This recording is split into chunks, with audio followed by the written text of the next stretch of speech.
right, so it is Wednesday, December 4th, 4:54 a.m. And once again, we find ourselves back in the grip of ThermostatAnon.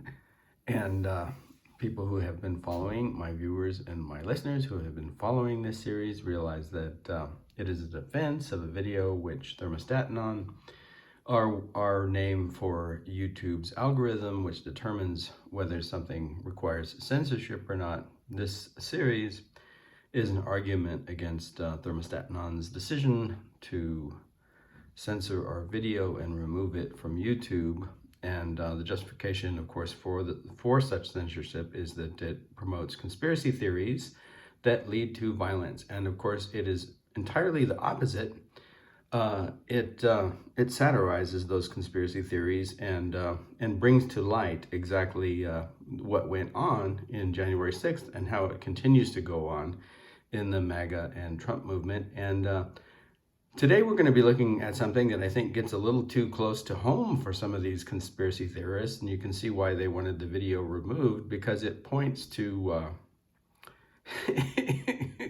it points to a pattern that we see continuing today, and specifically in relationship to, and we'll get to it, but Mike Lindell's notes on not necessarily how to perform an insurrection against the Capitol, following a democratic election and the results of an election that you dislike and wish to overturn by unconstitutional means. And that's a long way of describing and saying that we're going to look at some really interesting information today, and discuss probably some of Trump's new cabinet picks and the irony of the removal of this video that exposes exactly where the ideas for those cabinet picks come from, including the 2025 project, but also little Mike Lindell's conspiracy theory notes on how to perform an insurrection. So that's what we'll continue with today, and I don't think there's anything else to say except for the fact that reminding my readers once again and again and again that the title "In the Grip of ThermostatAnon" is a reference to the original title of this anachronistic title here, "In the Grip of Q-MAGAnon," and that reference is designated right there. All right, so let's go. All right, so we'll get to Josh Hawley, or Hawley, I like to call him, and his refusal to support the nomination of Alejandro Mayorkas for, does anyone remember where Alejandro Mayorkas is stationed? Yes, Office of Homeland Security Director. And we'll get to who Trump wants to replace Alejandro Mayorkas with, and why Trump's selection is so much more problematic than the selection that Josh Hawley had a problem with. But first, let's turn to our favorite Iron Cross fascist, Iron Cross Mike Lindell, and the caption here running down the side. And I guess we were doing some vertical poetry at this time, and in other contexts, and then that's probably oh yeah, and then the mirror imagery here, that suggests the famous poem by Lewis Carroll in Alice in Wonderland, Jabberwocky, right? Let's remember that that Humpty Dumpty reads backwards in a mirror image, and then comments on, actually the commentary on the part of Humpty Dumpty is probably just as interesting as the poem itself, and taken all together, and then all of the other references around Jabberwocky kind of constitute, an amazing example of metapoetics in the Victorian period, and sometimes we imagine that these postmodern strategies of being, sort of, self-recursive and self-reflective, emerge in the second, half of the 21st century, and in fact, they've been around, quite a bit longer than that, and you could, trace them back to, characters like Lawrence Stern and others in the great age of reason, or whatever one wants to call it. But they're certainly there in Victorian literature and elsewhere, and probably have always been there.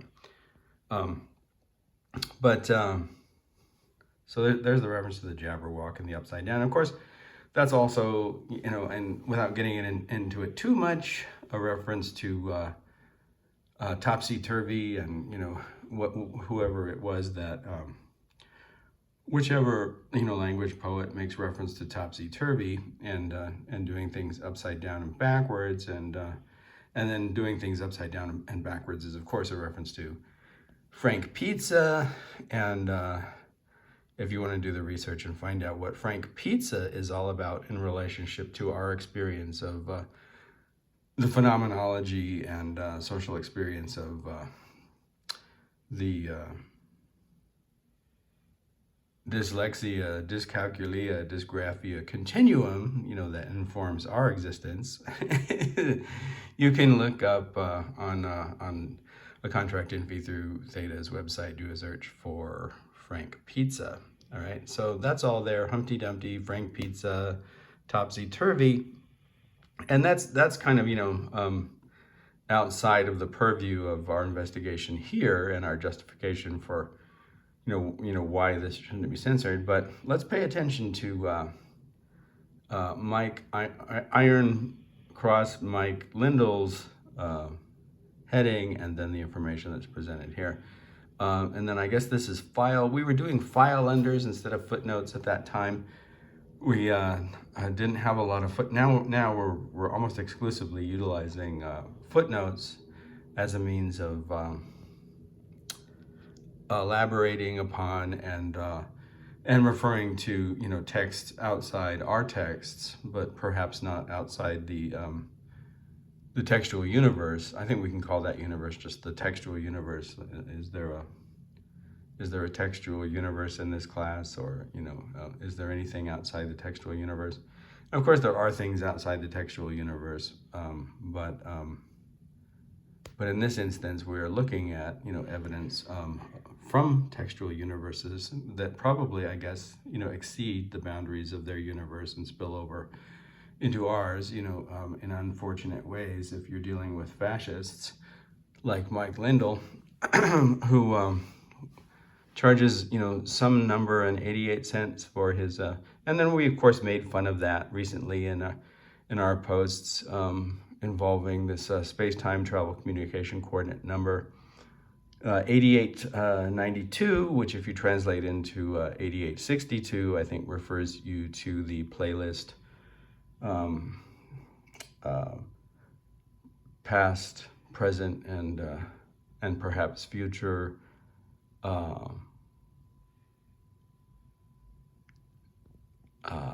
let's see, what is the title?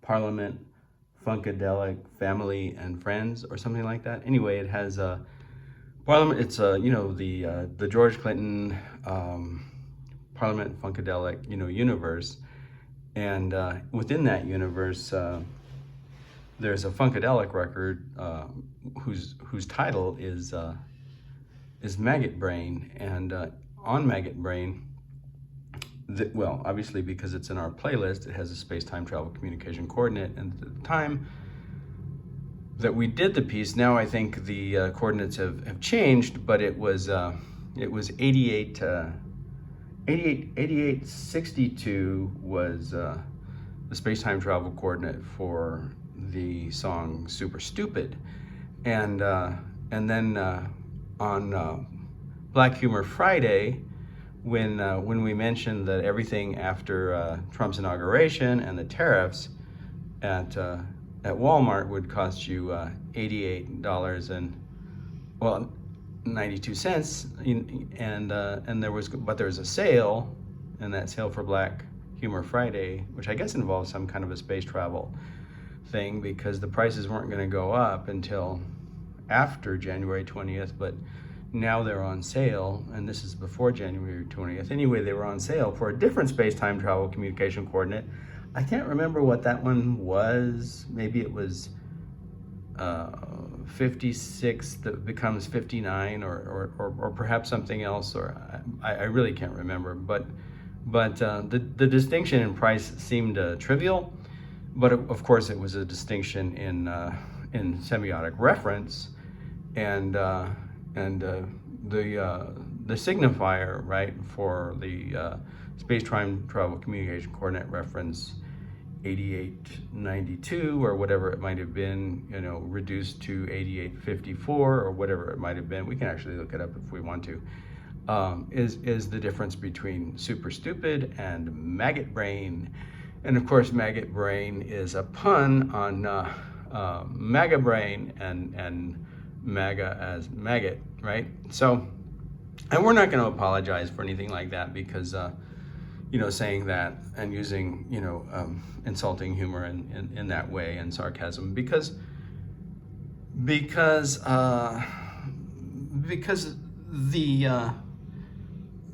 the candidates themselves used such outrageous language and suggestion in their toxic masculinity campaign for presidency. Just simple example, J.D. Vance referring to Kamala Harris as garbage. And so and then someone recently complained about my use of the poop emojis haunting Trump on Halloween, and I had to remind it's interesting how people allow certain people this kind of behavior, but when you parody it or return it to them, suddenly it becomes a problem, right? So that was a response to various moments in which Trump referred to Kamala Harris as a explicative deleted vice president, right? And therefore the haunting of Trump with the poop emojis is merely a kind of contrapasso, a la Dante's contrapassos for the sinners who are located in various circles of Inferno, right? Okay, so all of that being said, did I lose track of anything?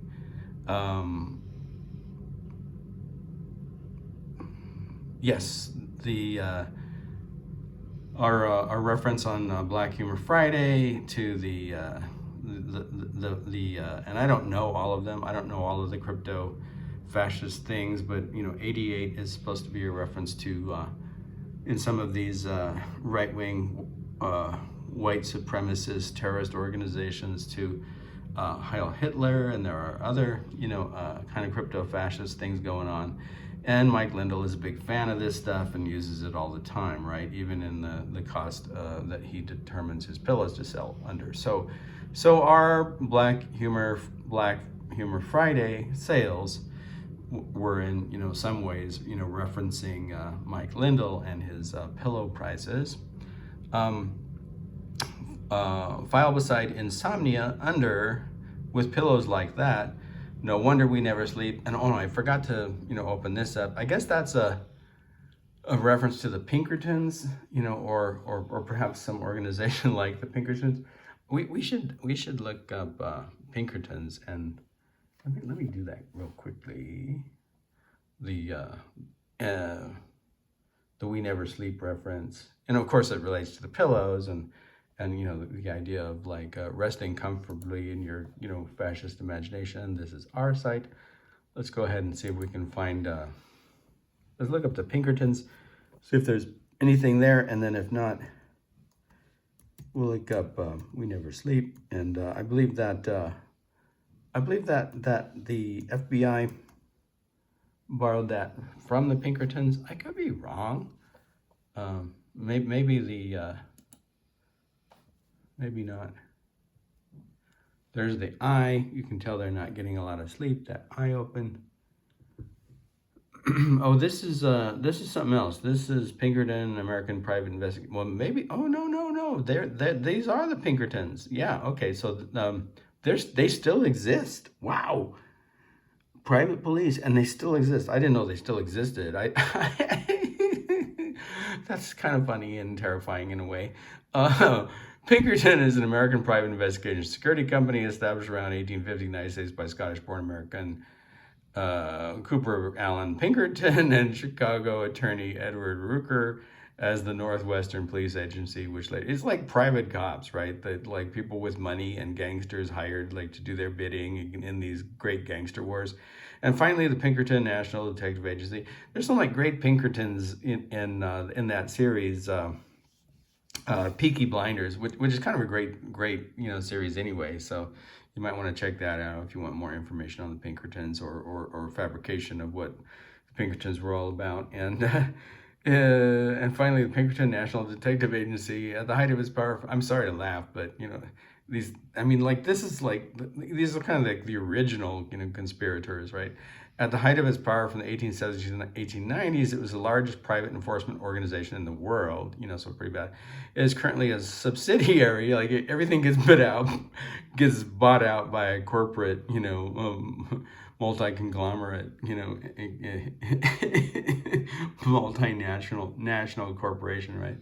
Swedish-based Securitas AB, Pinkerton became famous when he claimed to have foiled the Baltimore plot to assassinate President-elect Abraham Lincoln in 1861. Well, didn't do Abraham Lincoln much good, did it? Like, because he got assassinated anyway. Lincoln later hired Pinkerton agents to conduct espionage against the Confederacy and act as his personal security during the American Civil War, etc., etc. Obviously, they didn't do such a great job. So let's see if the We Never Sleep thing belongs to them. Yes, there it is. Okay, so here's the We Never Sleep. The Pinkertons, forerunners to the Secret Service. Oh, all right. So this explains like what we want to know and what the relationship, is that we're drawing upon there. So forerunners to the Secret Service. Among the business's early operations was to safely deliver the newly elected President of the United States, Abraham Lincoln, from Springfield to Washington, D.C. in light of an assassination threat. Okay, so like we have these, so-called, assassination threats against Donald Trump, and without getting into too much about whether I believe them or not, because as I've mentioned, I think before, I've had shaving accidents that bled more and caused greater damage than the so-called bullet, or naked, half-naked, skinny Alex Jones that was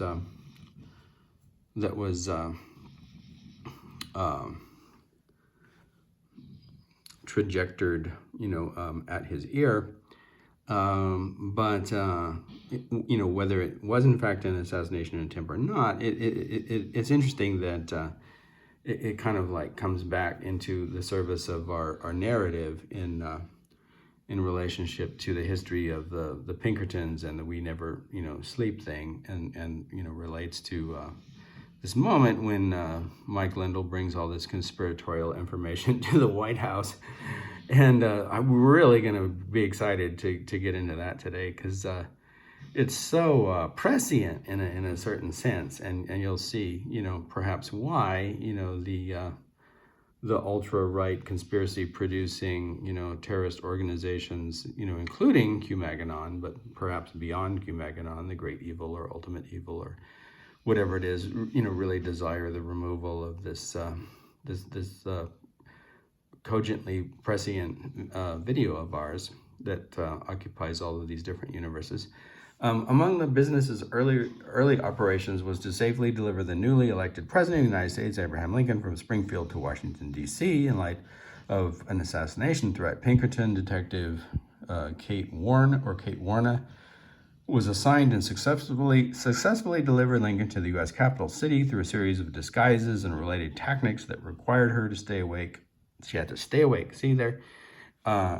throughout the entire long journey. I wonder why they just didn't hire more than one person, and then you could take a break in between. Anyway, I guess because you have to have this mythological heroism, right, attached to your organization if you really want it. And then you get this grand design, the Pinkertons, we never sleep. You know what I mean? You could have just hired 3 people, but then you wouldn't come up with this great mythos and logo. I don't want to say logos. It's not a logos, but it's a logo, right? It's an image, and let's not confuse logo with logos. Let's not confuse this merchandising, marketing image with a logic, right? Okay, the business adapted an open eye as its logo, not logos, as it's more appropriately, closely probably related to mythos, right? The mythos, that we've been talking about, this imaginary story, that turns this woman into a hero when they could have just hired a couple more people. And the slogan, "We never sleep." Alan Pinkerton around this time also served in the Secret Service Intelligence Division of what was then known as the U.S. War Department. Okay, so these actions proceeded and laid the groundwork for the establishment of the United States Secret Service. I'm starting to sound like Turkey, which is tasked with serving current and former U.S. presidents' security to this day. So there's a lineage, right? Just like in the Joseph McCarthy, Roy Cohn, Donald Trump continuum, there's a lineage from Joseph McCarthy and his enemies within. You can look up Joseph McCarthy, enemies within speech, and Donald Trump today and his enemies within. There's a continuum and a lineage. There's a continuum and a lineage between the We Never Sleepers, who are the Pinkertons, cops for hire, and the United States Secret Service, which is tasked with serving current and U.S. presidents' security to this day. The official Secret Service was founded on July 5th, 1865, less than 3 months after the assassination of Abraham Lincoln, which raises questions if Trump were to be assassinated, if it would be time to do away with the Secret Service, or if a new agency, might be established that either never sleeps or sleeps half time or never does something else, right? Or maybe they never sleep and never eat, or maybe they never sleep and never take a bathroom break, and it could be whatever it might be. All right, so that's the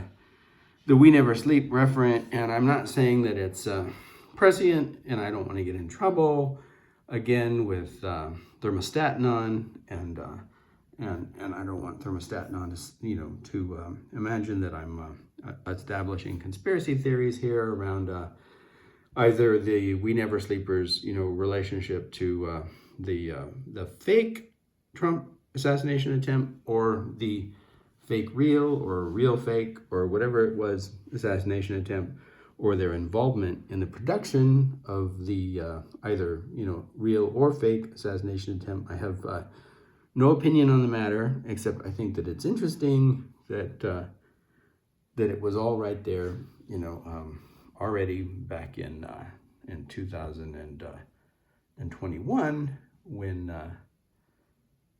the narrative in the Grip of MQ-MAGAn was still unfolding. So let's then return to the image and explore what else is going on. Okay, so there you can see this is Mike. This is Mike Iron Cross Lindell, or Iron. I guess I like Iron Mike better. Iron Cross Mike Lindell, and he's holding his whatever this is, Starbucks coffee. Is it Starbucks? It's probably Starbucks, because they were at this time and a bit prior to this, right, doing their own bits of union busting, and that's why Reverend Billy was often doing actions involving Starbucks, and so I'm assuming that it's Starbucks, because they're kind of in keeping with Iron Cross Mike's fascist agenda and ultra right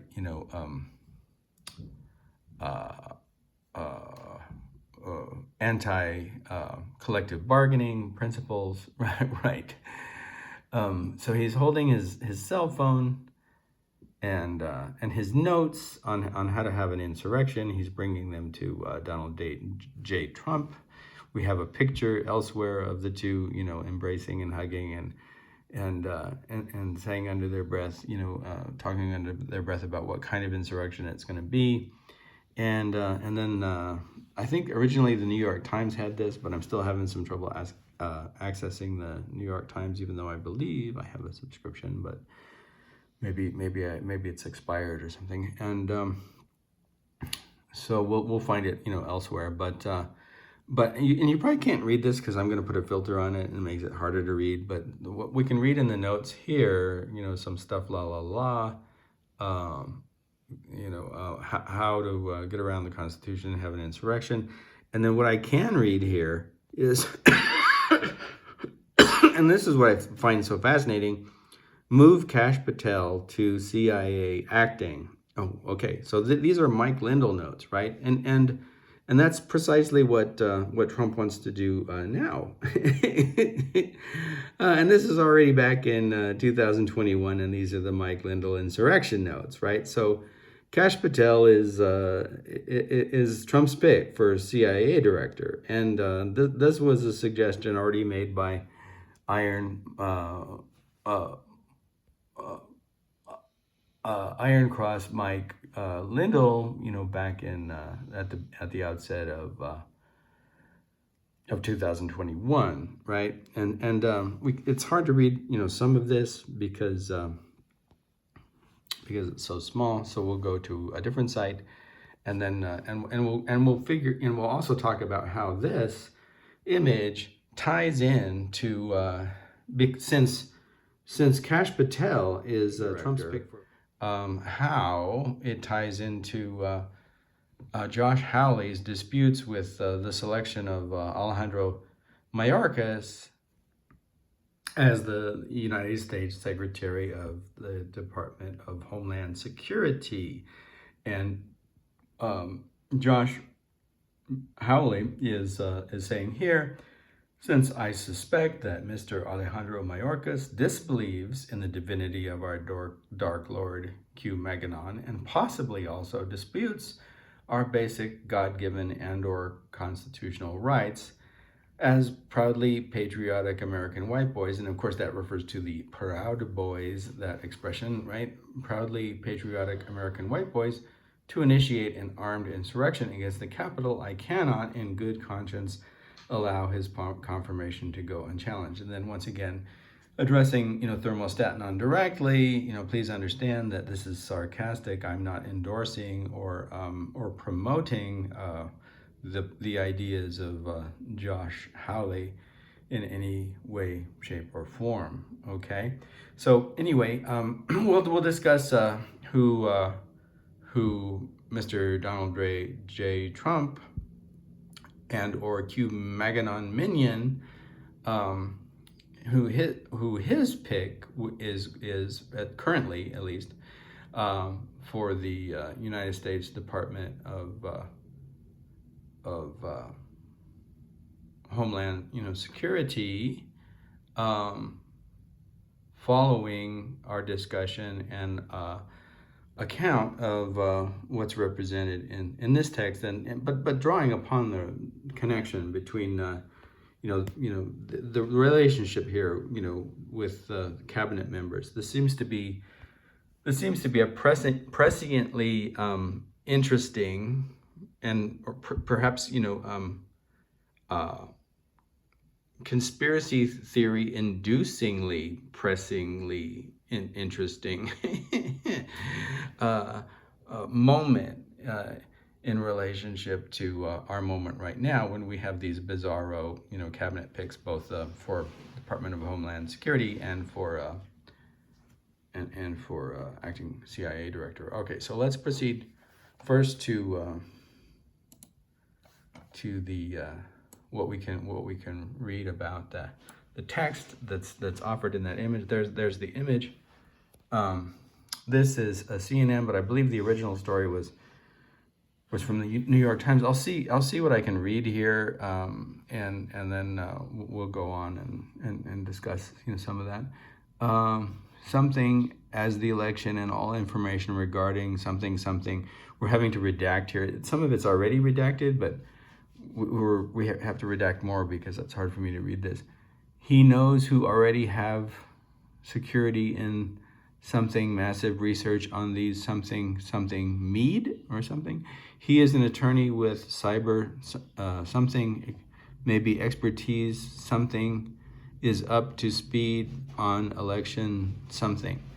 And then something act, something as a result of the assault on something, martial law if necessary upon the first hint of any, and then redacted, and then something, Sidney Powell, Bill Olson, Kurt Olson, something, move Kash Patel to CIA acting, something, foreign interference in the election, trigger something, make clear this is China/Iran, something, shed domestic, or shared maybe, domestic victory, maybe, no, something, domestic something, domestic actors, instruct Frank something on the something, broad something, airy something, in the something, evidence, something, and then attorney. Let's see if I click on the on the arrow if we get more out of some of those somethings. So what did the President of the United States, the leader of the country, do at this moment of need? He hung out with the My Pillow guy. Remember Mike Lindell, known for pillows, known for telling the American public to take a plant extract that would end and cure coronavirus? Well, that's who he met with. And look what Lindell had on his notes as he met with Trump. A Washington Post photographer captured it. So hold it up here for a second. So it was Washington Post. It wasn't martial law. New York Times. And since the Constitution, dangerous and fringe ideas still making their way inside the White House. So now, because we saw Mike Lindell and we saw the paper, we all now know what the president's public schedule actually meant in practice. It read, President Trump will work from early in the morning until late in the evening. He will make many calls and have many meetings. Well, we know of one meeting with the pillow guy who came equipped with notes about martial law. Caitlin, what is Trump doing? Well, so far, the only meeting that we've actually confirmed the president has had today is with the CEO of MyPillow, Mike Lindell, who, of course, is a longtime ally of the president's and a Republican donor, someone that we've seen pretty often either at the White House or at the president's rallies. But, of course, today adds a new twist to it because the president has been largely invisible this entire week. We've only really seen him in those videos that the White House produced that came, as we reported, after much pressure from advisors saying that the president needed to strongly condemn violence. And so we now do know that he met with Mike Lindell, but it's those notes that Mike Lindell was seen carrying that are raising so many eyebrows about what was happening during this meeting. Because while the president said he was committing to a peaceful and orderly transition of power, he still has not actually called Joe Biden. He's not going to his inauguration next week. He's actually going to be leaving town beforehand. And if you look at these notes, they mention things like martial law. They reference Sidney Powell, that pro-Trump attorney who appeared at that press conference with Rudy Giuliani and has spread a lot of lies about the election. They talk about moving officials over to the CIA. That would have to mean firing the CIA director. It's not clear, what these notes mean, whether they were given to the president. We have confirmed that they actually met one-on-one today, but no other details have been offered by the White House or by Lindell's side other than that, Aaron. So I really think it does speak to where the president's mindset is. All right, that's enough. It looks like we've moved on to something else. There has been some of that tension that Kristen was talking. All right, so let's do another search for Kash Patel, since he comes up in our meta multi-sci-fi comiverse narrative following the events of January 6th. And 4 years later, we find that Kash Patel is indeed Trump's pick to lead FBI, hit with Iranian cyber attack, it says. Now, was it the FBI, or was it the CIA in that note? Let's see.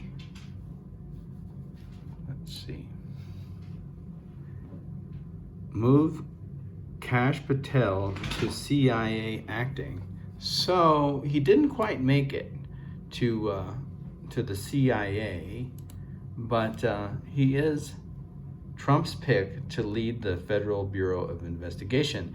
And the Federal Bureau of Investigation is probably closer to a Pinkerton organization than the CIA is. Maybe that plays into the whole "we never sleep" reference, and maybe that is part of what's going on. If you didn't think that, if you thought Trump's cabinet picks the first time around were scary and bizarre, it just gets worse. And here's another example of somebody that, like, in my estimation, I would say, just based on his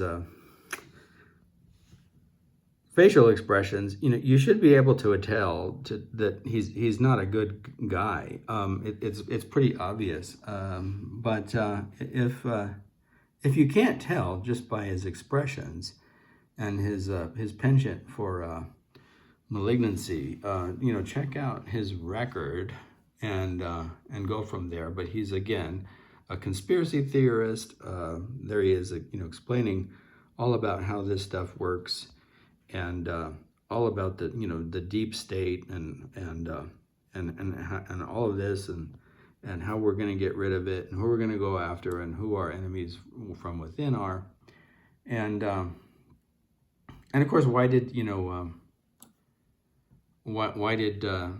Trump want to get rid of these people in the CIA and the FBI in the first place?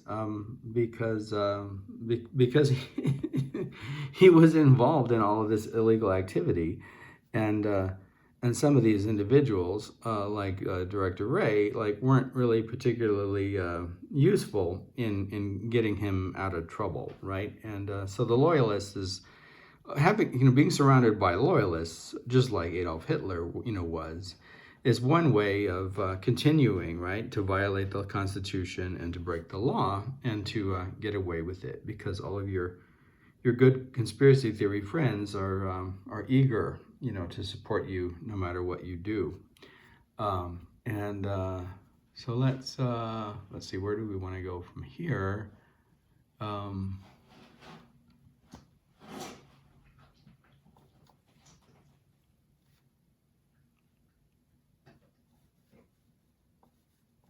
Let's go back to Josh.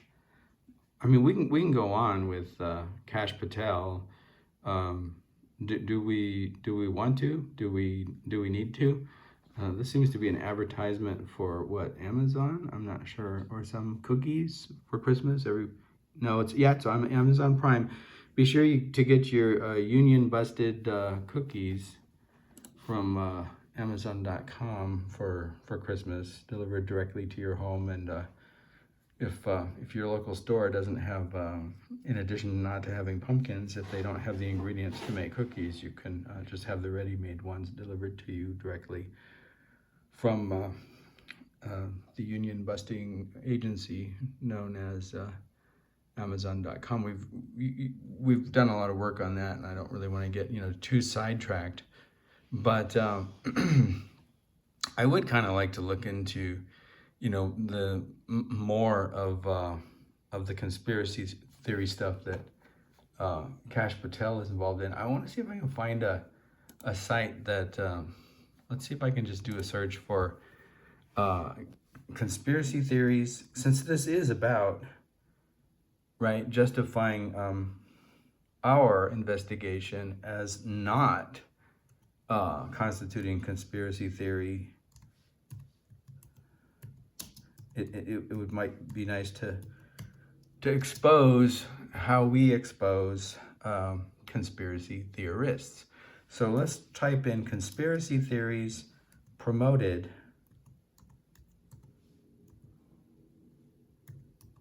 by Kash Patel, who did not end up in the CIA, but was just recently nominated as FBI director by Donald Trump. So pretty close to the original Iron Cross Mike Lindell's plans. Conspiracy theories promoted by Kash Patel. I think I spelled his name wrong. It's not Kash. I don't want to get in trouble for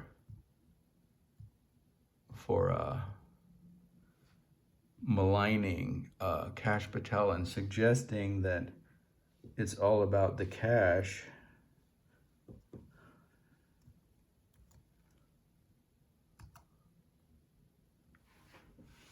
These are the results for conspiracy theory. Oh, I spelled conspiracy theories wrong too.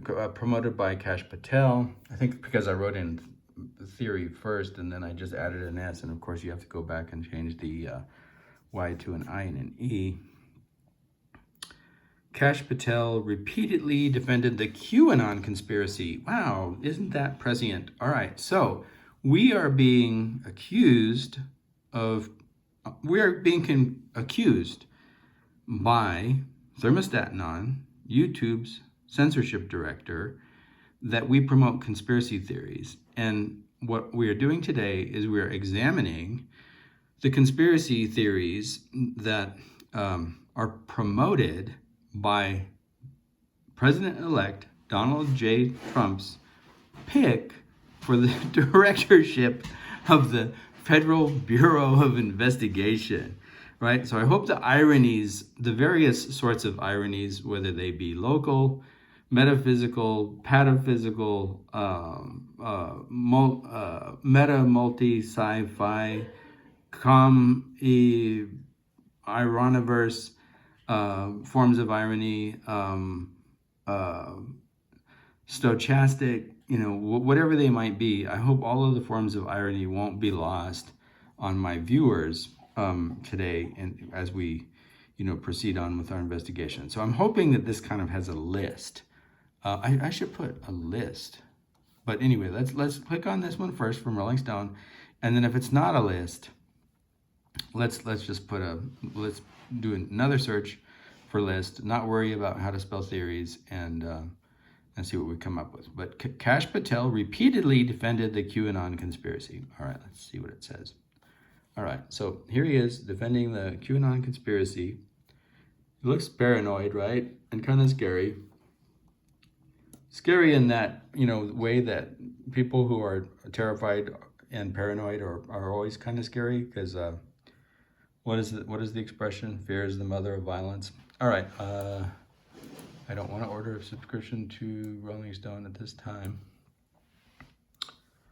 There are plenty of reasons to be wary of Kash Patel becoming FBI director, one of which is the status among believers of QAnon. Patel has long thirsted to purge the federal government of the so-called deep state. Okay, so he's a deep state conspiracy theorist. So even though that our video was censored by ThermostatAnon, allegedly and supposedly, because we promote conspiracy theories, in fact, we are exposing those individuals in the Trump new cabinet, or at least the proposed members. The members, haven't been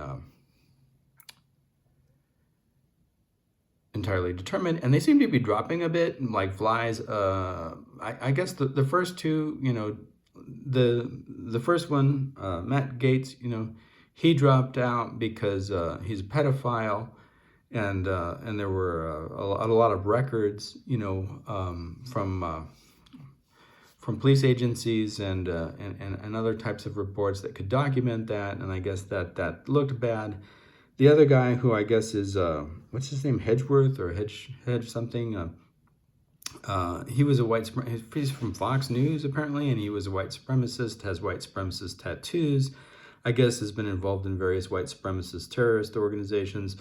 Don't quote me on that though, and you know, try not to censor me. I'm saying, you know, I imagine that he does because he has the tattoos. You know, of course, he claims that the tattoos don't mean anything. He just liked the look. You know, sort of like Iron Cross Mike. He just likes that look of that little necklace that he wears that looks an awful lot like, or is it a ring that looks an awful lot like an iron cross, and just happened to have these pillows for sale using the you know, fascist, you know, crypto white, you know, fascist crypto, you know, numerology, you know, that supposedly refers to these neo-Nazi organizations, la la la la. You know, like, don't hate me just because I have swastikas in my, you know, backyard. I didn't know what they meant, or whatever that you know is.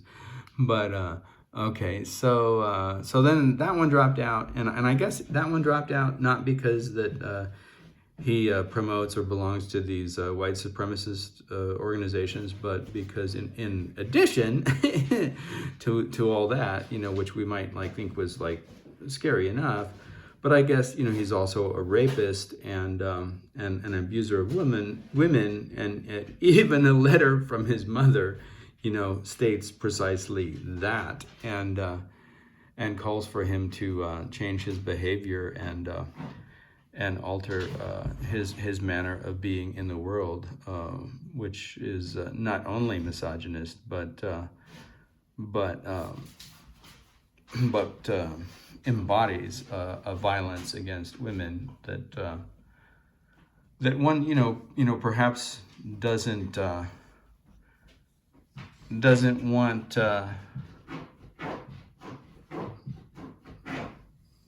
want one of one's cabinet members to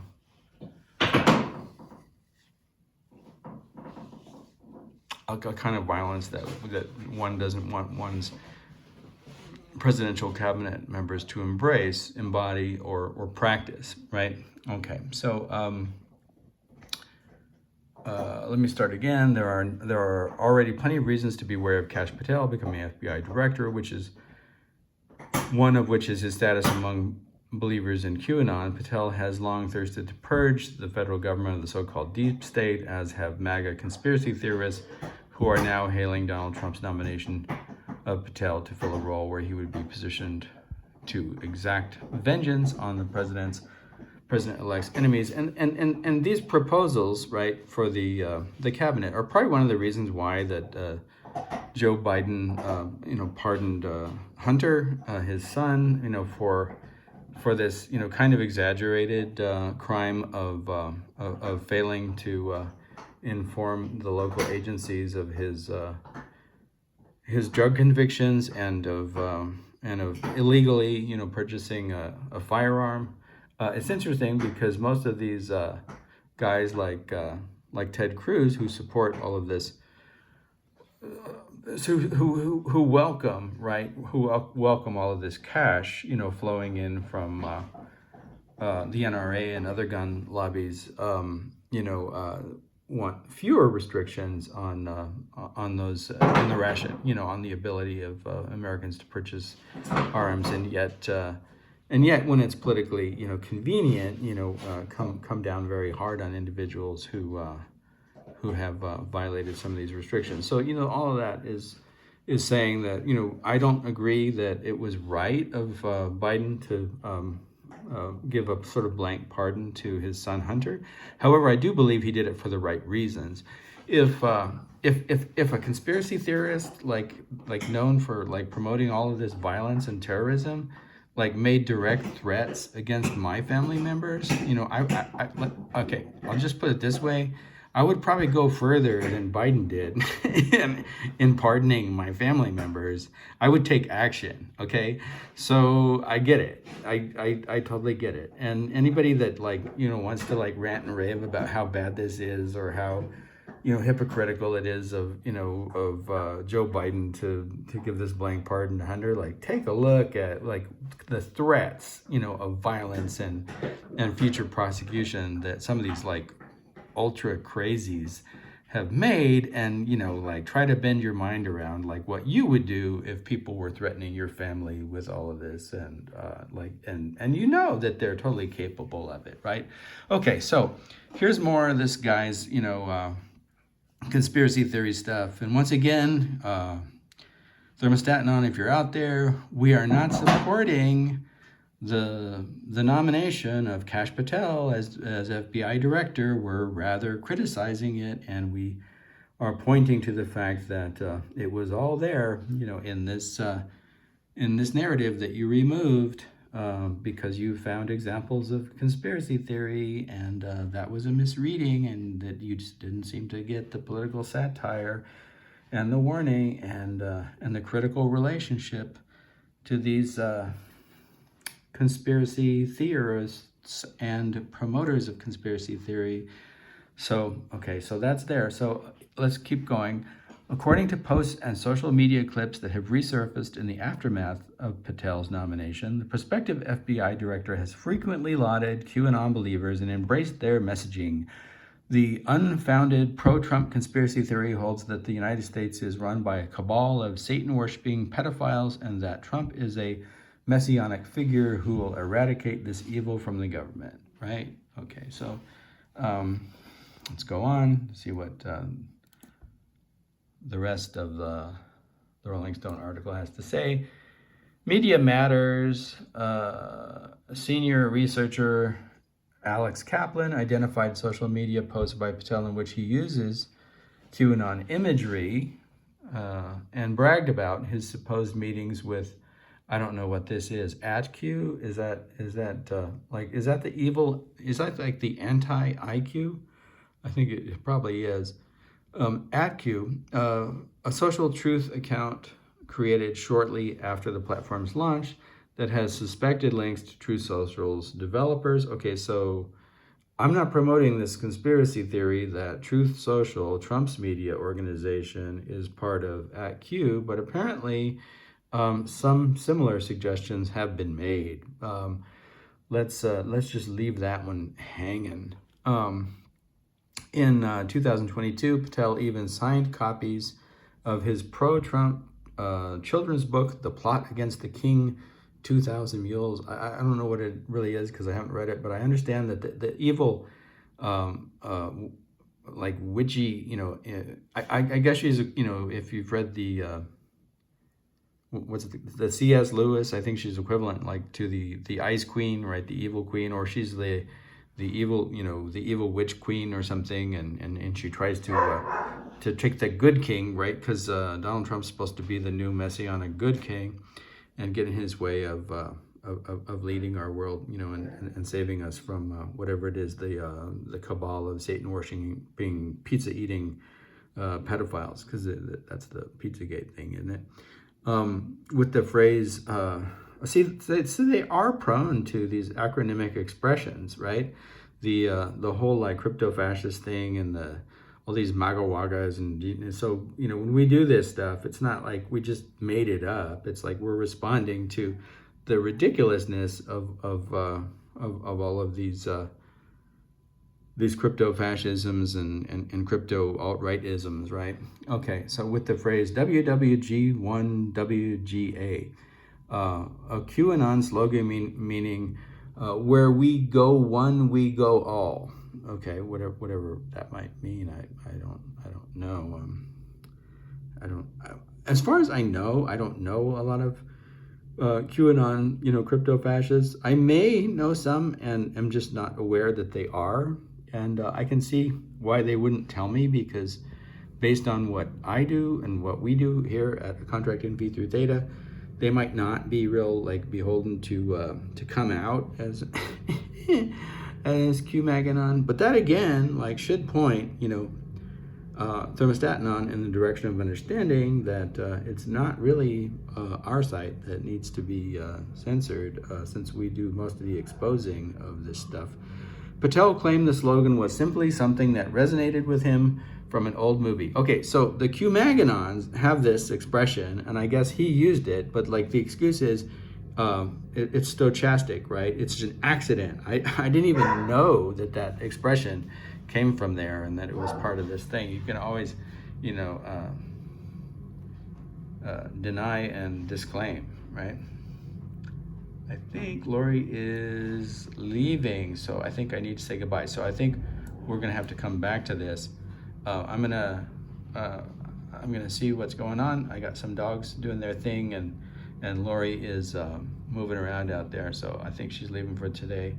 And I'm gonna say goodbye, and I'll be right back.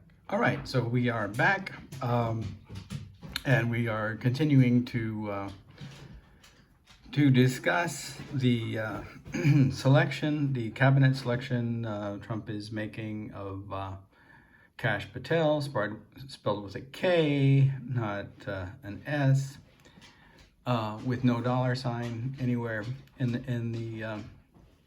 the spelling of the name, and here we are. This paragraph continues to discuss his children's book. The book is an election-denying sequel to his first pro-Trump children's book. Okay, so I guess his first book repackages Dinesh D'Souza's debunked conspiracy film 2,000 Mules for toddlers. So if that wasn't an offensive enough conspiracy theory film, I think that even Dinesh D'Souza now has admitted is a bunch of hogwash, but I'm not sure. I think he admitted something else was, maybe he was just afraid of getting in trouble with, if there are any left, individuals who actually like do the work of the Justice Department and locate instances of stochastic violence. I'm not sure that anyone is really left that carries out actual actual legitimate functions of law in the United States of America. But if there is anyone, maybe he was afraid of being sued. On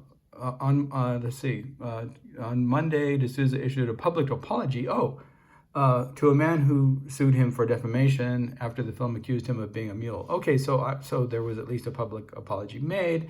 Rudy Giuliani still hasn't apologized for his conspiracy theory claims and defamations, regarding the 2020 electoral counting of votes and ballots and all of the nonsense regarding the conspiracy theory surrounding the voting machines.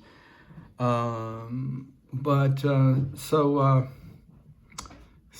in order to avoid, I guess, the consequences of the lawsuit, he apologized. This is D'Souza. Defamation after the film accused him of being a mule who stuffed ballot boxes to rig the election against Donald Trump. And this is what, and the book, right? The book that we're talking about, the first Patel book, is a book for toddler. Well, I don't know, for toddlers, maybe young adults, maybe children. I think maybe the word toddlers is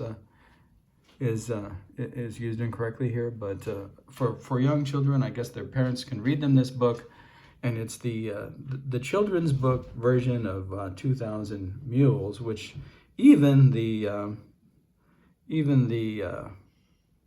director and writer and whatever editor or whoever he is, however he is involved in the production of this film, now admits, having misled in various ways his public okay, so let's just read the sentence again. On Monday, D'Souza issued a public apology to a man who sued him for defamation after the film accused him of being a mule who stuffed ballot boxes to rig the election against Trump, and acknowledged that the, quote, that the data, in quotation marks, the film had used as the basis for its allegation of electoral fraud was bunk, right? So even the director of this conspiratorial film, whose children's book, I mean, talk about weird, right? The weird, the wrong, and the dangerous. This guy is a definite example of the weird, the wrong, and the dangerous, right? So even D'Souza has admitted that his film was bunk, and this is the film that this guy writes a children's book for, which is totally inappropriate for children. I'm sorry, and you're feeding the children conspiracy theories. Are you effing kidding me? And this guy probably has a YouTube channel and hasn't been censored by ThermostatAnon, and now wants to be the director of the FBI. Okay. Yeah, it's definitely a contract and fee through Theta that needs to be censored. Oh my God. In April 2022, Patel went on a media tour of QAnon-affiliated podcasts and digital shows to promote Truth Social, where he's a board member. So they're all involved in like the making of money from all of these conspiracy theories and alt-right media revenue-generating machines, right? To prospective new users. In one interview, Patel said that whether it's the Qs of the world, and I agree with some of what he does, and I disagree with what he doesn't do, or some of what he does, it allows people to gather and focus on the truth and facts. I'm all for it. Okay, so like that's great, except we get censored, so we're not allowed to focus on truth and facts. But QAnon, Q-MAGAnon, and the great evil and the ultimate enemy, right, or whatever his name is, are right. So no, I don't think so. You're it's a grand misrepresentation of what is actually going on. Patel, Kash Patel, and all of the rest of the conspiratorial flunkies of Q-MAGAnon precisely want to censor anything that it actually does focus on and present the truth to the American public. What they want to overload you with is a bunch of bunk, right? By their own admission, bunk and misinformation and data in quotation marks that distorts all of the facts and tells you that the people that criticize the conspiracy theorists and poke fun of them and present, a political satire that exposes exactly what's going on with the dissemination of misinformation. These folks, like a contract and fee through Theta, where we're referring to ourselves here, are the real conspiracy theorists. We just want to promote the truth and the facts, all the Pizzagate facts, all of the children's book facts, all of the 2,000 mules that turned out to be fraud and bunk. But we can call that facts, right? And okay, see if there's more. In a separate June 2022 interview, Patel explained his overtures to the Q community. We try to incorporate it into our overall messaging scheme to capture audiences, because whoever that person is has certainly captured a widespread breadth of the MAGA and the America First movement. Great. So like we're all for it. We're all in on Q-MAGAnon. And so what I try to do with anything, Q or otherwise, if you can't ignore that group of people that has such a strong dominant following. Oh, sure. Q has been so right on so many things, Patel added. He, because of course it's male, because we're operating under the assumptions and presuppositions of patriarchy in all things. He should get credit for all the things he has accomplished, because it's hard to establish a movement. Let's call it that, because it's what it is. It is what it is. And he's put out so many names, not just mine. And he's put out so many great American figures who've been out there, like the Johnny Ratcliffes of the world, the Whitakers, the Grinnells, all these folks that were in the Trump administration that people barely knew about. They know in large part because he was able to put out their work. Okay, so more or less admitting that in addition to being like stacked with 2025ers, the Trump administration wants to be staffed with QAnons. Patel also said in an interview that he was blown away with the amount of acumen some of these people referring to QAnon adherents have, I guess, or by whatever the acumen. Media Matters notes that in the aftermath of Patel's nomination, prominent influencers with the Q ecosphere, I guess they can consider it an ecosphere rather than a universe, have been celebrating his prospective ascension as the coming of, quote, an FBI director who sees the Q movement in a positive light. And what could be better than that? Talk about a win-win, right? As one post puts it.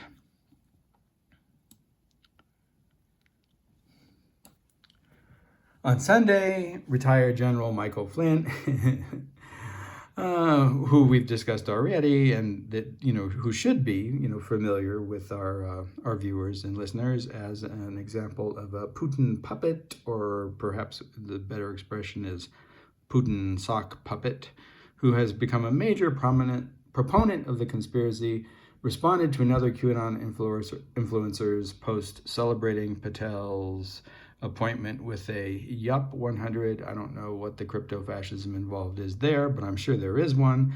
The post Flynn responded to contained a screenshot of a Q post telling followers that Kashyap Patel was a name to remember. Now, maybe maybe Cash is an abbreviation of Kashyap. I don't know.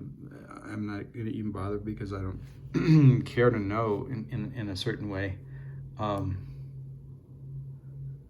It's hard to understand why the QAnon community is high on Patel, a fierce critic of the 2016 Russian election meddling investigation. Patel has long sought retribution against the deep state and has spoken publicly about prosecuting Donald Trump's political rivals and critics in the media. We're going to come after you, Patel explained to Steve Bannon last December. That's weird. Like, you know, it's interesting. Explained to Steve Bannon. I guess not said to Steve Bannon. We're going to come after you, Patel explained to Steve Bannon last December. Whether it's criminally or civilly, we'll figure that out. So he's a retributionist, I guess, and you know, hence, like, you know, what we were talking about with you know, poor Hunter and you know, Joe Biden's decision to give him a blanket pardon. This, you know, you have to understand the context for these actions. I think, you know, probably Biden has lost, you know, faith in the American criminal justice system because and the Senate and the Congress, because they're out of control. Like, the right is out of control. There is no law. They all believe that they're above the law. They believe that vindictiveness and intimidation and stochastic terrorism is all okay, and making up lies and writing, you know, books about conspiracy theories that are either written for, you know, young adults or children, or probably not toddlers, but maybe their parents can read them to them. I don't know. Maybe their parents can read these books to them while they're, you know, while they're still unborn, you know, fetuses.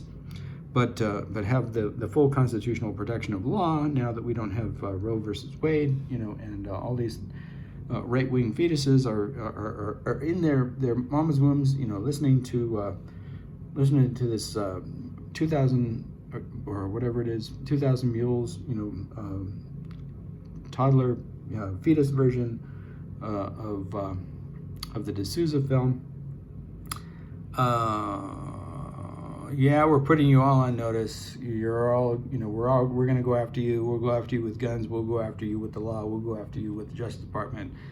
And Steve Bannon, this is why they hate us. Well, I mean, come on. I mean, like, if people are threatening me and telling me that they're going to go after me, and then they show me their guns, I mean, you know, the neighborhood around here, like, there's a lot of, like, verbal assault, right? I've been verbally assaulted in the city of Albuquerque. I don't know how many times, but people just think it's okay to use these words, like these kind of words that toxic masculine males use, and if you don't put up with it, then you're kind of the bad guy, like, and it's bizarre. But I've been assaulted, you know, verbally. Like I said, I don't know, you know, probably hundreds of times, and no, and do I like the people that do it? And then after they do it, and you complain about it, then they tell you that they don't like you. Well, who cares? Like, I don't want them to like me. Anybody that uses that language and uses those words and threatens you,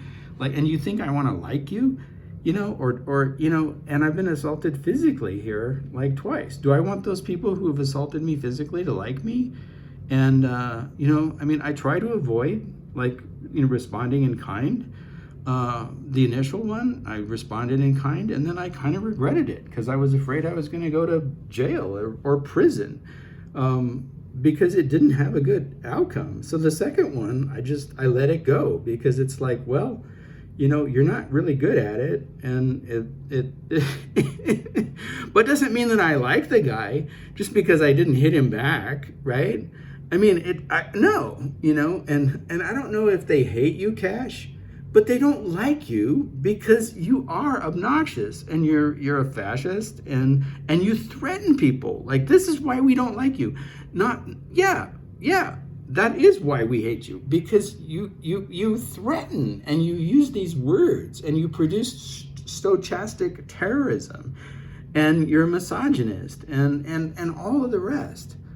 This is why we're tyrannical. This is why we're dictators. Like, this guy said this. Okay, this is what he said. Can I repeat it? So do you want this guy to be the director of the FBI? Are you effing kidding me? Right? I mean, you know, like I said, I've said this before. I could just walk around the streets of Albuquerque in one day and come up with like people that are more suited to be, you know, in a presidential administration than the nominees that Trump has come up with. And he's probably been thinking about it for 4 years under the banner of the, you know, 225 advisors, along with his Q-MAGAnon advisors, right? We're going to come after you, Patel explained to Steve Bannon last December. Whether it's criminally or civilly, we'll figure that out. But yeah, we're putting you all on notice. And Steve, this is why they hate us. This is why we're tyrannical. This is why we're dictators. It is. I mean, we got that right.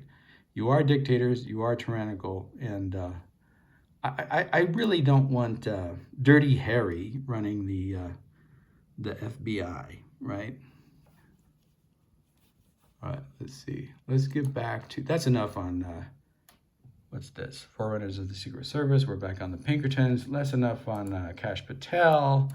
I think we've exhausted the referent here in Mike Lindell's note, move Kash Patel to CIA acting. Well, almost made it. You know, how about move Kash Patel to FBI director? All right, pretty close. Here we're back on Josh Hawley and his, this is a reference to his, you know, refusal to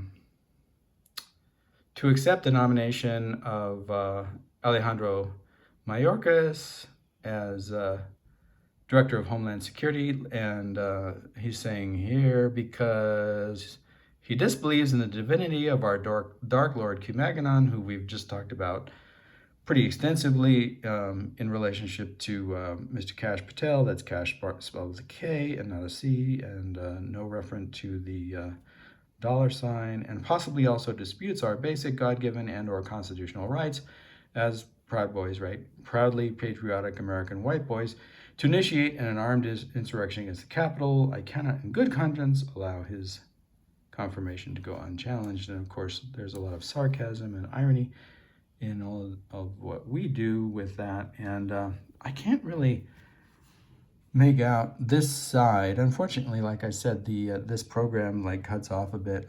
Also, would anyone like to this something new secret, something supremacist gesture? I just something with that something subconscious anxiety, something inadequate size. I'm also, would anyone like to new secrets? Okay, so he's saying something about like, would anyone like to see this new secret crypto fascist white supremacist hand gesture I just invented with that something subconscious anxiety inadequate. Okay, so it's some hand gesture that that references, you know, penis size. Remember how obsessed Donald Trump was with Arnold Palmer's penis size, and hence, you know, like his preference for Arnold Palmer's. I guess, you know, some kind of like projected, you know,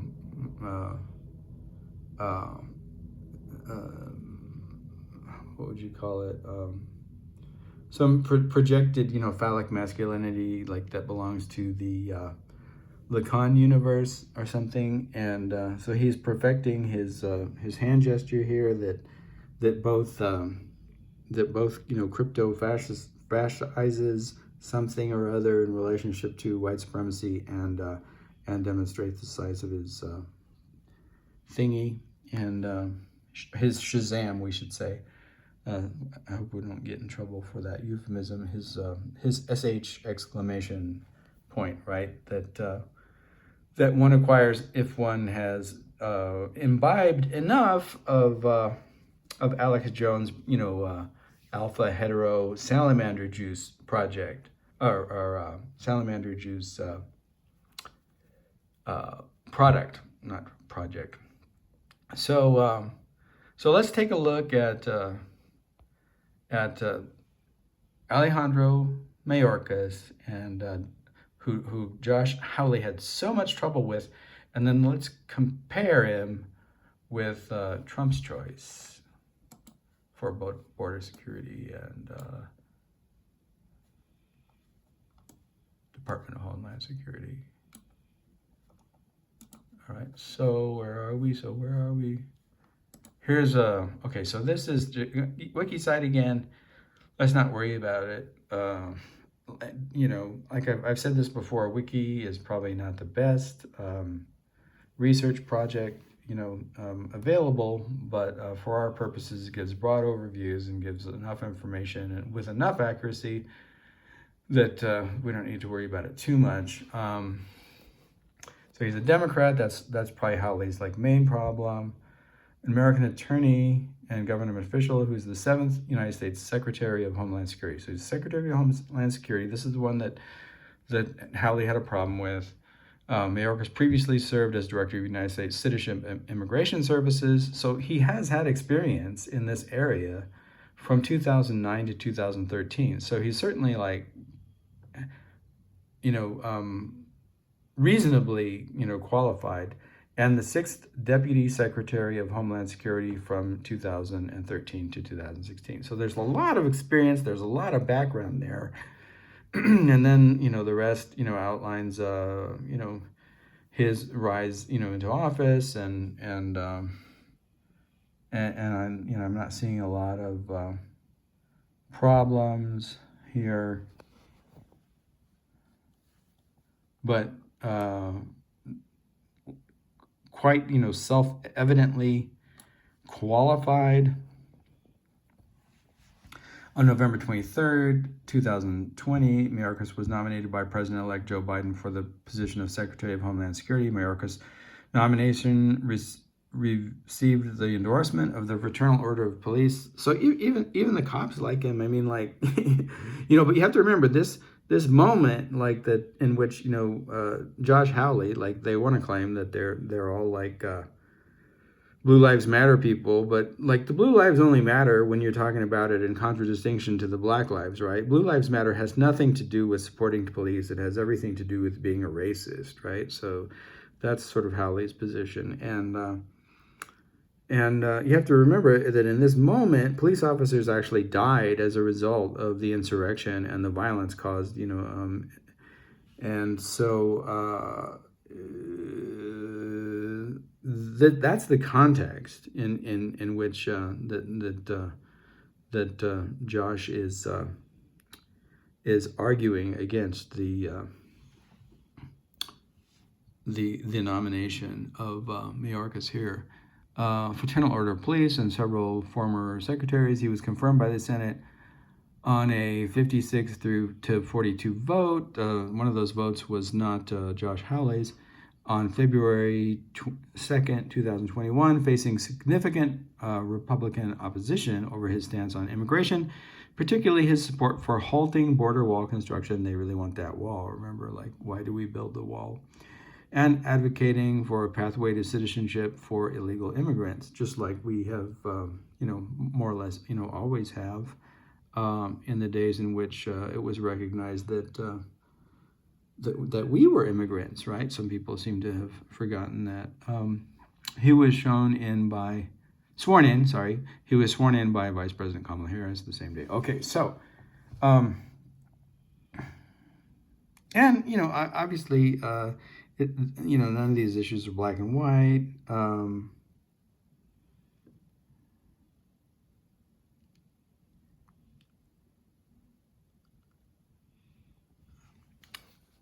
but more than qualified. All right, let's look at Trump's selection in contradistinction. If anyone wants to argue that someone is qualified or not qualified. So if you're not aware of it already, you will be in a few seconds.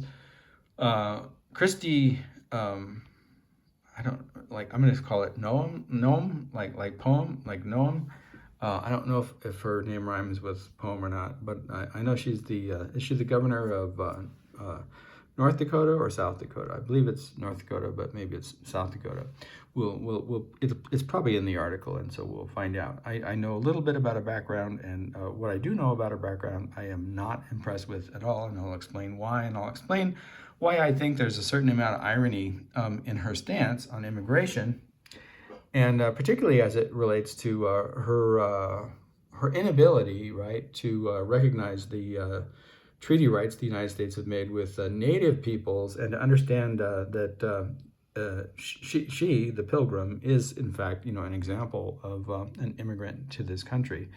So if you don't like immigrants, and you don't like natives, like who's left, right? Like, well, of course, like the real answer is no. I just don't like people of color. That's what the answer is. And she embodies this answer, and she's not going to say it, but like she embodies this answer in her poor relationship with Native American tribes and nations and reservations and her relationship to the southern border, right?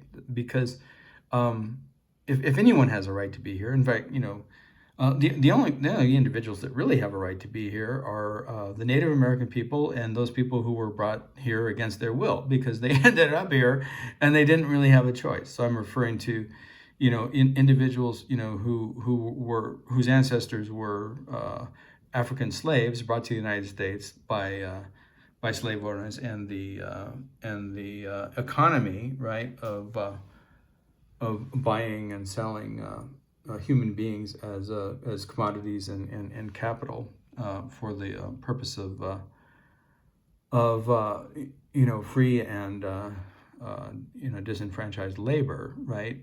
More or less what Elon Musk wants to do, or Leon Mosquito. Sorry, excuse me. I meant to say Leon Mosquito. Wants to do, starting with the abolition of the U.S. Labor Relations Board, which allows us to organize into unions and collectively bargain. So, what to know about Kristi Noem, Trump's pick for Homeland Security? And here's Steve Miller. I believe he's going to be an advisor to the Department of Homeland Security. Everyone's favorite, fascist on the spectrum. Spectral fascist? I don't know. South Dakota. Okay, so there's the answer to our first question. South Dakota. Donald Trump has selected South Dakota Governor Kristi Noem to head the Department of Homeland Security, one of the biggest government agencies that will be integral to his vow to secure the border and carry out a massive deportation operation. Here are 5 things to know about Noem. She's a rancher.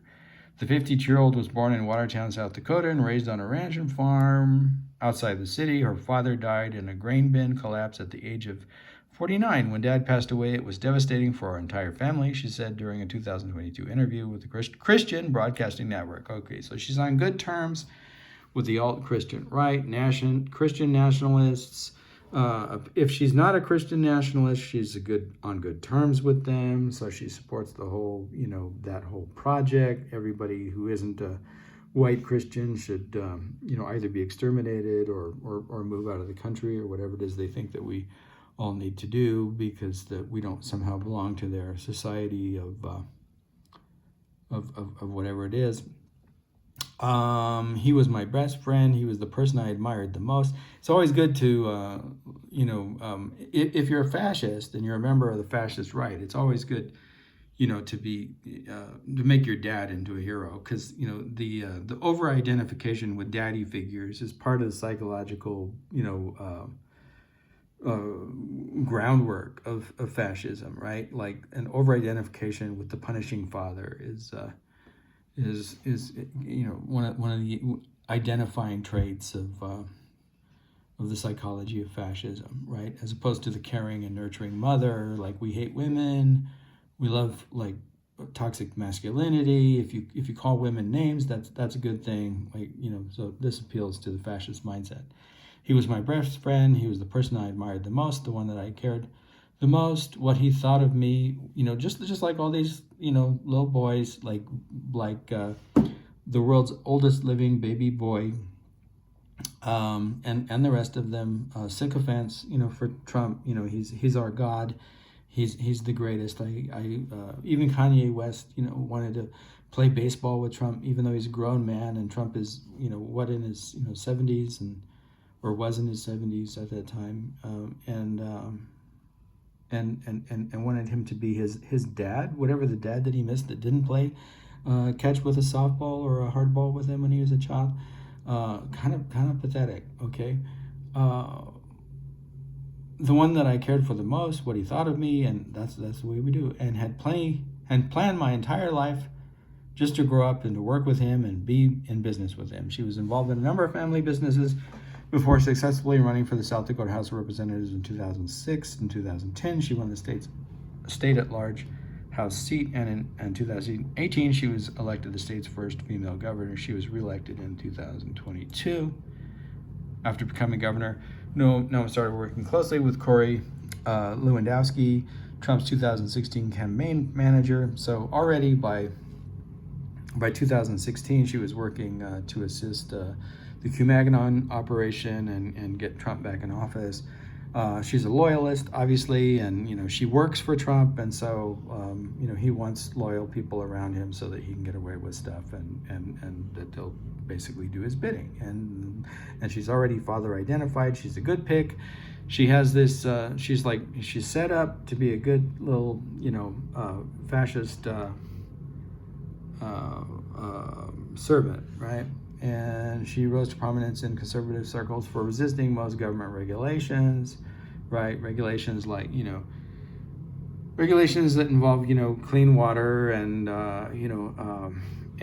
clean energy and not, dumping waste and not violating labor contracts and not violating treaties. We don't need any of those regulations.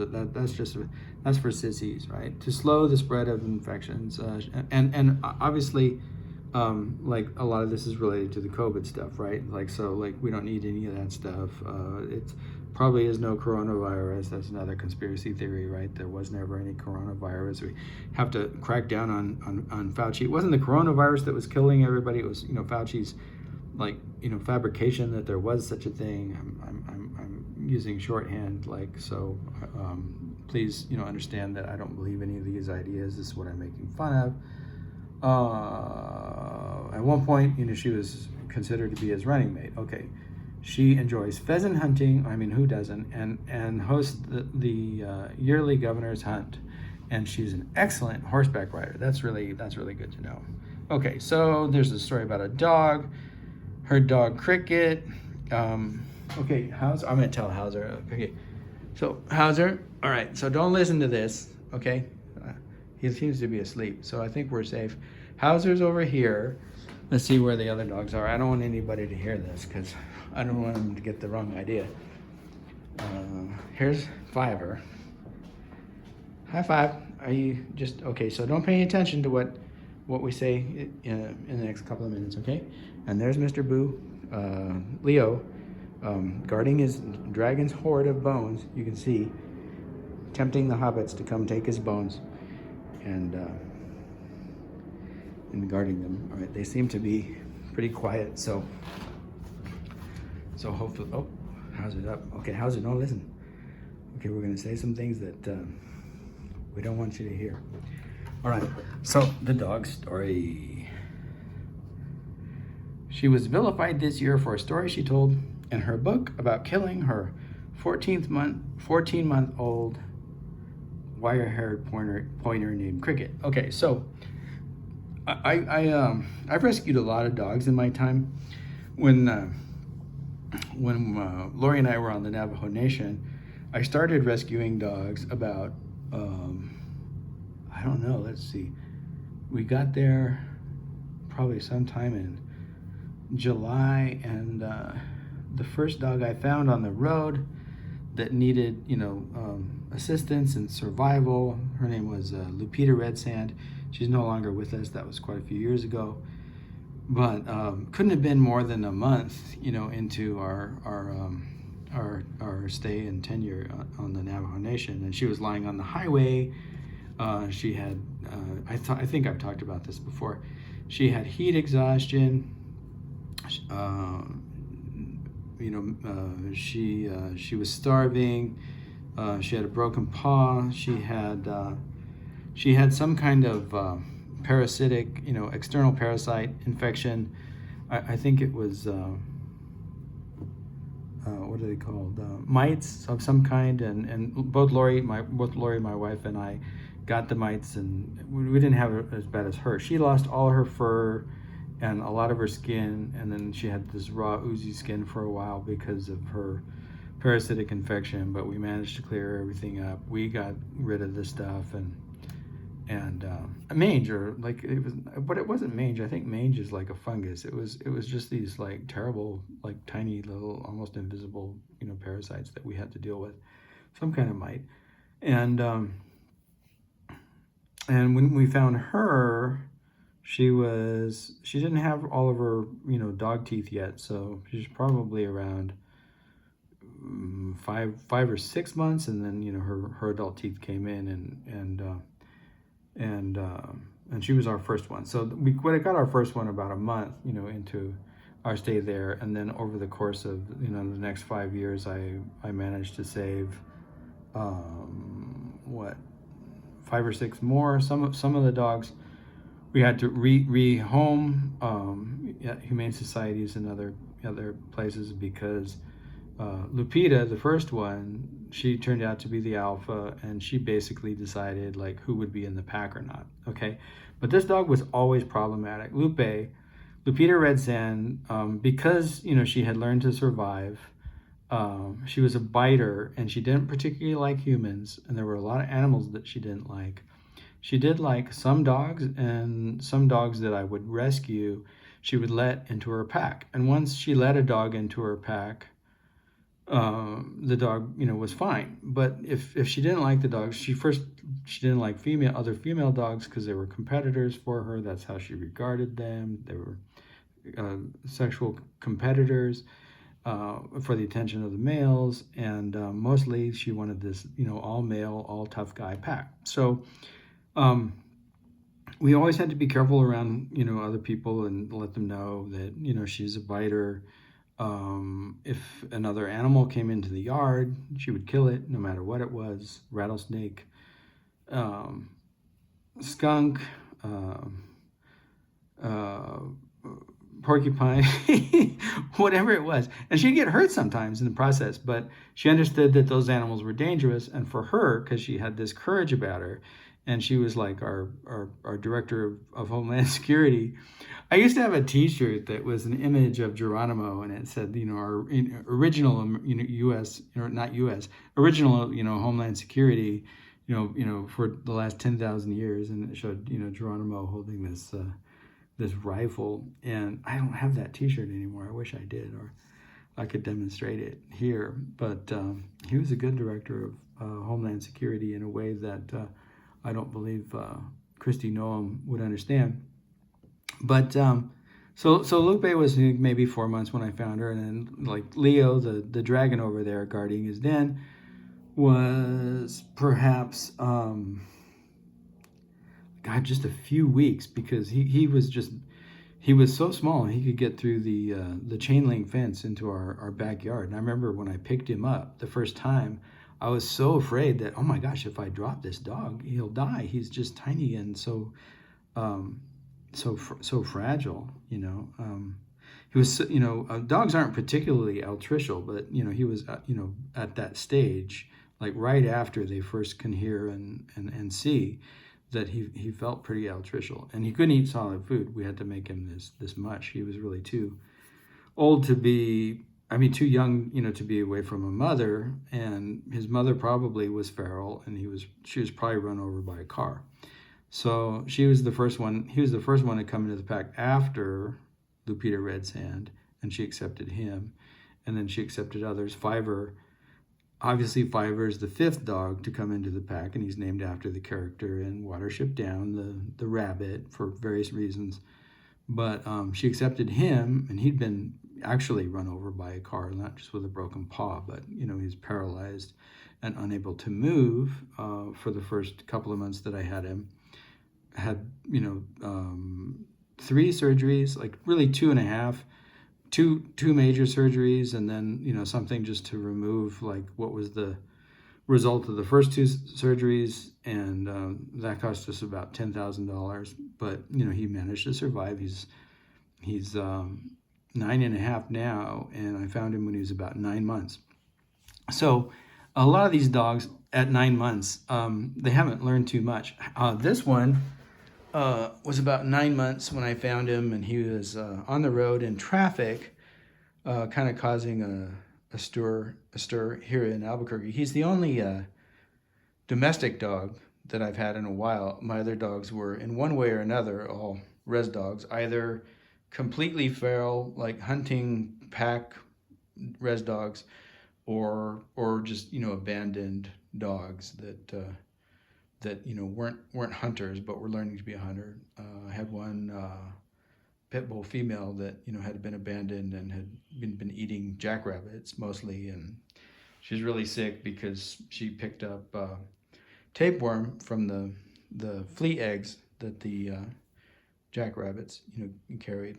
And but this guy was about 9 months when I found him, and wasn't housebroken at all. The first 3 days that I had him, he would destroy like a piece of furniture a day. Here's this one he didn't destroy, but he tried to chew this little chest here. I don't know if you can see that. That's the result of he's got such powerful jaws. It only takes about 2 seconds, and he can do that much damage. But we lost about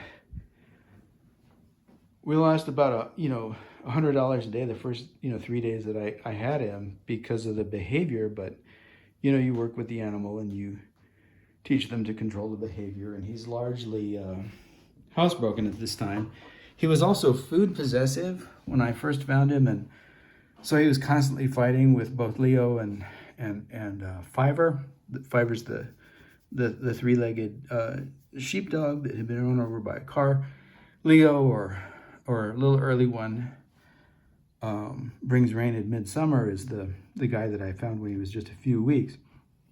So you work it out, and you try to have a pack that doesn't kill each other or anybody else. And the one, like I said, that I had the most difficulty with was Lupita Red Sand, the first one, because she was a survivor and she learned how to survive. She had to, or she would have died. And when we brought her in, she was in pretty bad shape. Like, as I said, she lost her fur and a lot of her skin, and had a broken foot, but healed up real good. Adult dog teeth came in. I had to work with some of the baby teeth. I had to pull out with my hands because they got a little impacted. And she never, I guess the point of the story is that she never really, got to the point where she could be around, human beings other than the members of her pack, which was basically Lori and I, and then also the dogs that, she accepted. So for the time that we had her and the time that she lived with us, we basically had to let people know, like, that if someone was going to come in the house, I had to put her like in a separate room, or I had to take her outside, and that she would bark and that she did bite, and that we would do the best that we could to protect everybody, and just inform everybody that this was our situation. And so we managed to keep her, and everybody avoided getting bitten. I was bitten. She bit me a couple of times. The only really serious dog bite that I've ever Leo bit me, but he was in a fight with Hauser and didn't mean to be biting me.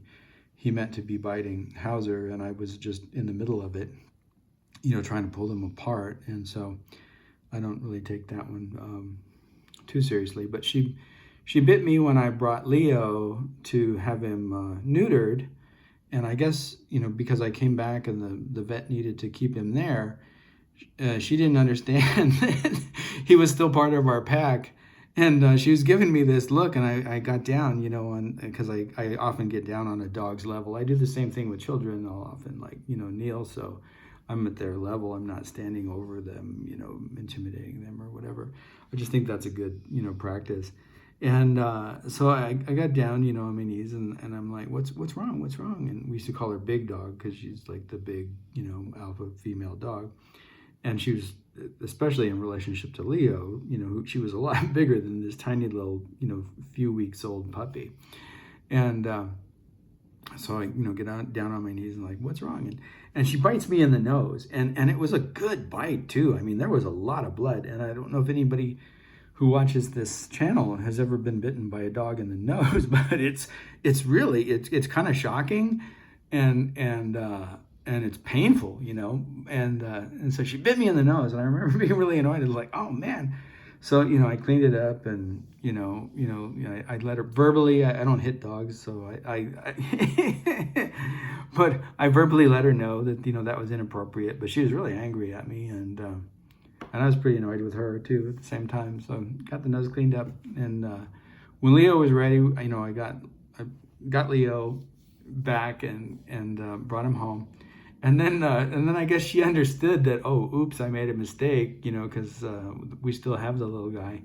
And she comes up to me, and she's like putting her paw on me and like trying to get me to shake her hand, they do when they're being contrite, about some kind of behavior, or they're ashamed that they did something. And I'm like, okay, yeah, you just had a misunderstanding.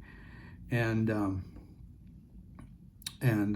she figured it out. So she figured out, okay, well, I made a mistake. I thought you got rid of the little puppy, and he was part of our pack, and that was unacceptable, but I'm trying to apologize. So we all worked it out. And, for years, we're aware of like the responsibility that we had in relationship to these animals, and, and how much money, we were investing in them. And it's not like we were making a lot of money. I'm sure that we could have used that, $10,000 that saved ThFAJ. And if you can't remember who ThFAJ is, he's this one right here. I'm sure that we could have used that money, for something else. But this is the one that I found on the road, and this is the one that required the work. So that's what we did. And he was, I don't know like what level of, he obviously wasn't owned. I think he was this kind of feral. I think he was provisioned feral, or maybe like on the res, like there's like categories of feral, and there's categories of just, being a res dog. The hunters in packs are really wild. That's probably who this guy came from. His mother was probably a feral, pack dog. But I presume like that he was either provisioned by, a local rancher, or meaning, that he wasn't cared for inside and taken care of, and wasn't housebroken and all that stuff, and, didn't perform work. But probably like, was given, scraps and stuff. Or he was one of the dogs that, you find like at the local bashes or supermarket or whatever, or that hang out outside the trading posts. And especially the Biliganas, the white people, like they know to beg for food and water and stuff when you're coming out of the grocery store, right? So a lot of like really successful begging res dogs operate out of the bashes. And if you ever spend time on the res, like go to one of the big, it's kind of in quotation marks, right, big cities on the Navajo Nation, like whatever, Chinle would be an example, right, where there's a bashes, and not much else, but like a little tiny little shopping center with just a few little venues, and you'll probably see like a female res dog, that has just recently had pups, and her her teats will be swollen, and they make the best beggars, and they'll come up to you while you're putting your groceries in the trunk of your car, or wherever you put your groceries. Buy 5, and they'll beg for food, and you'll either give it to them or you won't. But that's more or less how they survive. So I assume that he was either one of those dogs, or he was provisioned so kind of, I don't know if that's really feral or not, but non-hunting feral. So this story that she tells is about a dog named Cricket, 14-month-old wire-haired pointer, and this is the story that she tells. Cricket was Noam's hunting dog, but was rambunctious. Oh my gosh, rambunctious. I guess that's a crime if you're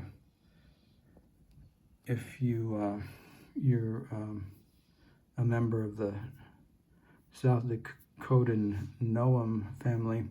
Noam took the dog with her on a hunting trip with older dogs in hopes of calming him down. Now remember, this is a 14-month-old dog. A lot of dogs, some dogs take longer to mature than other dogs, right? So this dog, 14 months old, that's barely a year old, and probably hasn't learned everything that it needs to learn. But if it didn't learn what it needs to learn, right? It's whose fault is it? Is it the dog's? Is it Cricket's fault, or just a negligent dog owner? Because there are negligent dog owners, right? Whoever owned Kaspar Hauser's learning curve before we did was a negligent dog owner, because when I found him, his neck, under his this part of his neck on the underside, right, was all scarred up, and had all these like dog bites and holes in it, because he'd been neglected and wasn't in all these dog fights. He's, like I said, he was 9 months old. He wasn't housebroken. He was food possessive, which means that he felt like that he had to fight for his food. So if he was with other dogs that the owner had, he wasn't safe or taken care of adequately with them. He wasn't housebroken, so he had either never been inside or that training was just neglected. Leo, the feral dog that I'm referring to as the dragon, hoarding his bones, he was housebroken.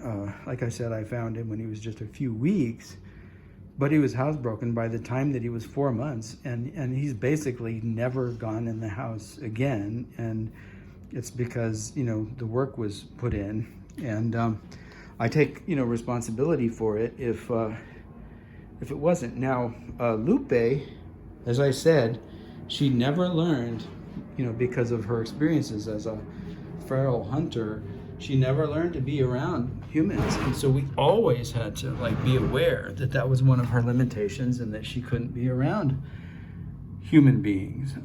But we kept her anyway, because we thought that it was our responsibility, and we didn't breed her. We didn't breed her. We found her. So I don't imagine that Noam's dogs were found. I imagine that because they were described as these purebred pointers, or whatever it was. What was it again? Cricket?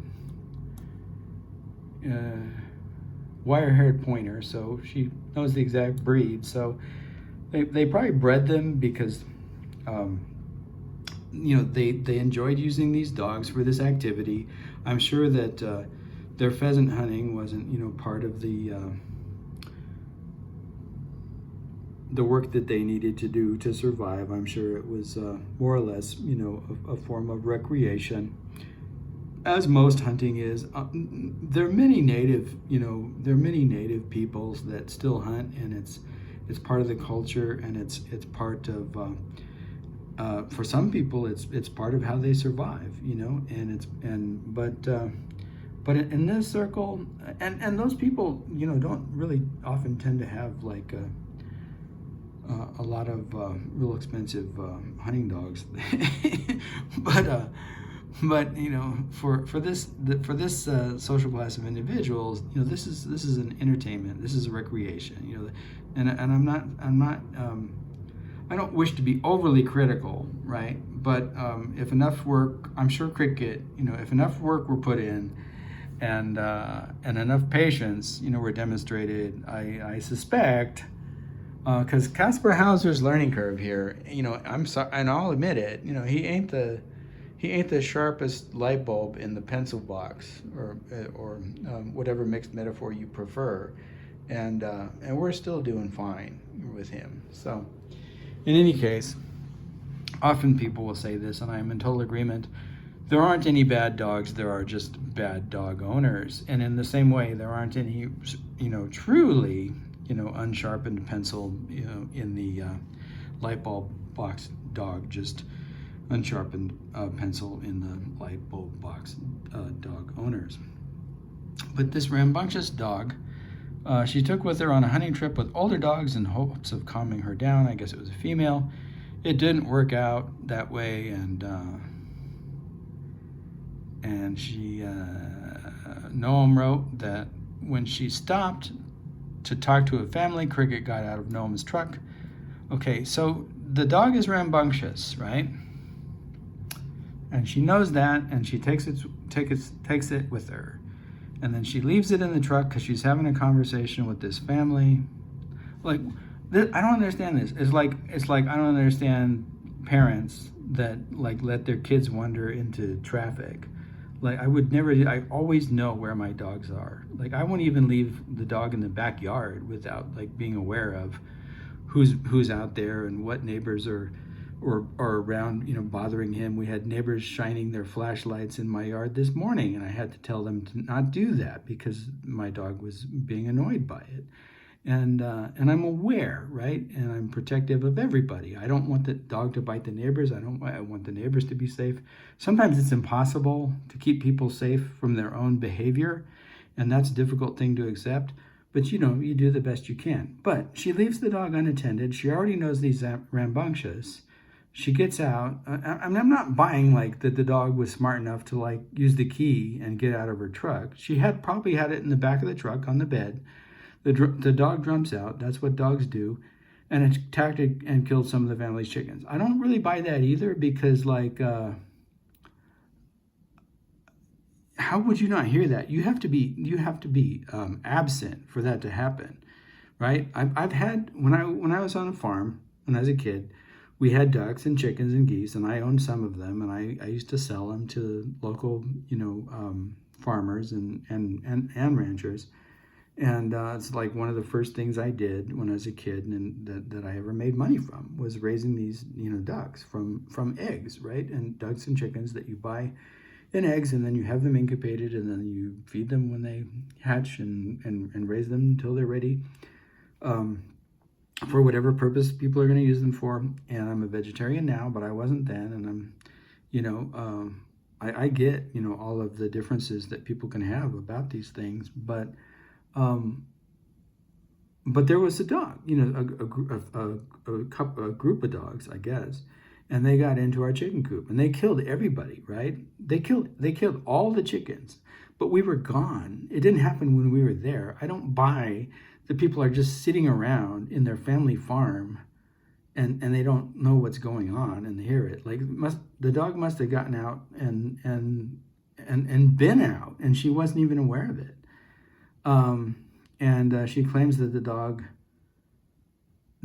whipped around to bite me. Well, it's only a pointer and it's 14 months old. Big deal. I mean, are they, like, wait until they bite you in the nose and then you'll have something to worry about. Okay. And, but apparently, like, this all of this behavior, and, like, you know, or just don't get that, like, the way that you avoid this kind of dog behavior is by disciplining and training the dog not by, you know, letting them get out of your truck and be unsupervised, right? So anyway, at that moment, Naomi realized I had to put her down. It's like, well, you know what?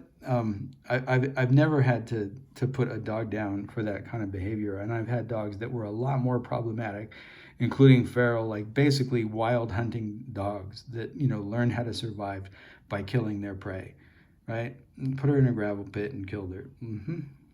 Critics lambasted her when she defended the killing of Cricket and as an example of her willingness to make hard choices. I'm not sure I believe the story, but that she would tell the story and think that it's going to impress anybody is odd, right? And so, like, that story is like an allegory of what she wants to do with immigration, right? And we really are running out of time, so I'll try to speed things up. But I also don't want to just slow down. I also don't just want to speed up to get done with this and not, you know, make the point about people who either have the background to do this job, you know, like Alejandro Mayorkas, or who just really are way out there, and these are the ones that, like, their nominations should be declined, right, and rejected. Give me a break. Key Trump supporter talks tough on immigration. President Trump will deport and put in a gravel pit the most dangerous illegal aliens first, the murderers, rapists, and again, just like the conspiratorial, like, name calling and nonsense that's not based in reality at all. The murders, the rapists, and other criminals that Harrison Biden let into the country. Nonsense, nonsense, nonsense. They do not belong here, and we will not let them back in. Noam said in the post on X after Trump was elected. Noam joined other Republican governors who sent troops to Texas to assist Texas Operation Lone Star, which sought to discourage migrants. Noam's decision was met with particularly harsh criticism because she covered most of the deployment cost with a $1 million donation from a Texas billionaire who was often donated to Republicans. That's not surprising. Noam described the U.S.-Mexico border as a war zone when she sent the troops there, saying they'd be on the front lines to stop drug smugglers and human traffickers, and another conspiratorial idea of what Mexico actually represents. But records from the Guard painted a more nuanced picture of their mission. Okay. And then here's the irony, and this is what I really wanted to get, you know, to. Okay. So if you don't like immigrants and you know, you refer to the border as a war zone, and so who belongs here, right? Okay, so how is it that that you can't have a good relationship with Native Americans, right? Okay, so if anybody belongs here, it's Native American peoples, right? And her relationships with Native Americans are like largely with the Lakota Sioux, because like that's where she is, right, in her South Dakota. So, but her relationships with the Oglala Sioux are poor as well. So it's not about whether people have a right to be here and have been here for hundreds of thousands of years or tens of thousands of years. It's just about, you know, what kinds of people we don't like and can't get along with. And we stole the land from Native Americans to begin with.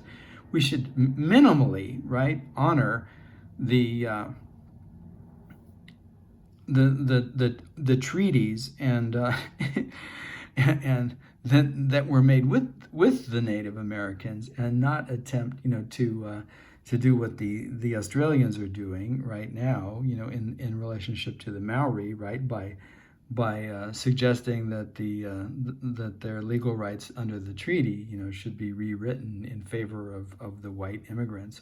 And so, like, not recognizing that you're an immigrant and despising the native peoples of the United States, while at the same time, like, disparaging the problems of immigrants, you know, that don't look like you or came from the same place that you did, is an example of irony. And the story about the dog, is that really like the story that you want to represent, like what this woman's attitude is going to be for rambunctious rambunctious children or other individuals that she doesn't find welcome, right? To put them in a pit and shoot them. From my point of view, the story is disturbing, not only because, well, like I said, I don't believe it, but it's disturbing because it's violent, but it's also disturbing because it's clearly like an example, a parable of what she believes that is going to be her job in relationship to protecting the United States and her role as a security director.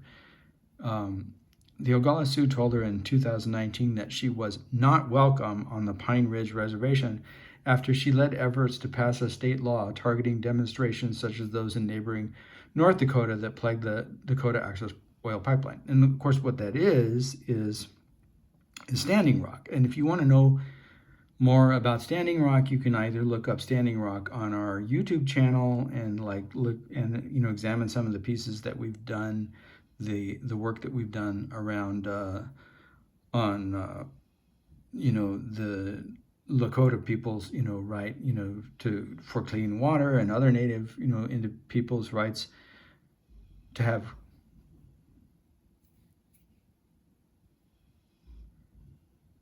viable living conditions and clean water, and not be plagued by the threat, right, of contamination that the Dakota Access Pipeline represents, and the fact that it is a treaty violation to assume that this pipeline can be run into land that was originally negotiated, right, at great cost by the Lakota people, like at the cost of many lives negotiated. Okay, so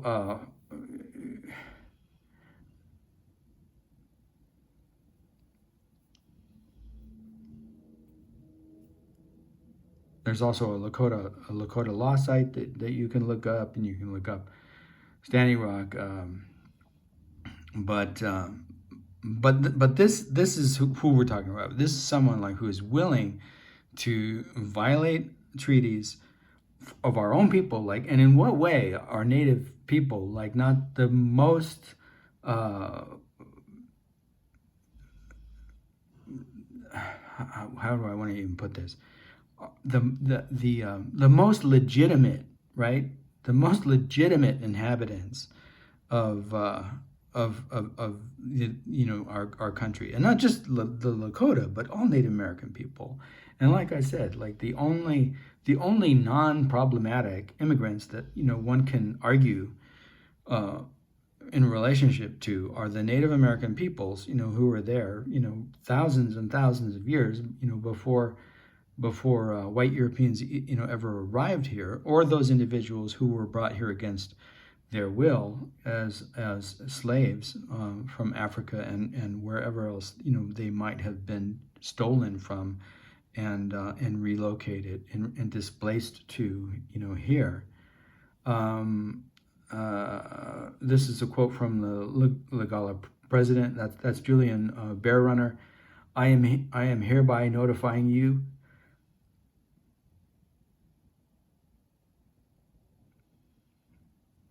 that you are not welcome to visit our homelands. So there, I mean, okay, do you understand?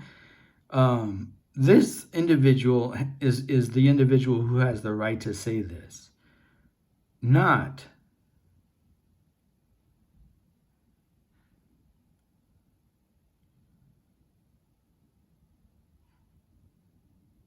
a woman whose ancestors came here and stole the land from its rightful owners, right? And then the whole fabrication of this idea that somehow that Kristi Noem, has more of a right to be here because she came here under the right banner at the right time, but immigrants now don't have that right, is basically just either willful ignorance or hypocrisy, blindness, and lack of insight in relationship to one's own, set of rules for oneself, and the disparity between those rules that one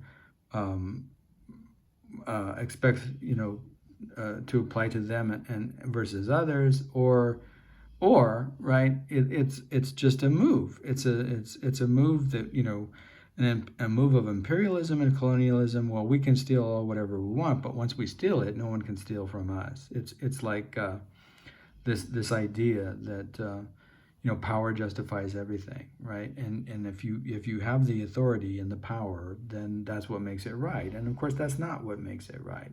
So this is what Julian Bearrunner said. I am hereby notifying you that you are not welcome to visit our homelands. Oglala Sioux President Julian Bearrunner said in a letter to Noam. He told Noam that if she ignored the directive, he will have no choice but to banish her from the reservation. The governor also clashed with Cheyenne River Sioux, so it's not just you can like, oh, well, those Oglala, they were never any good. Remember Custer? Or whatever. Yeah, and I remember what a murderer he was. I remember, and anybody that doesn't, should look that up. Custer was fond of murdering women and children, and he deserved to go.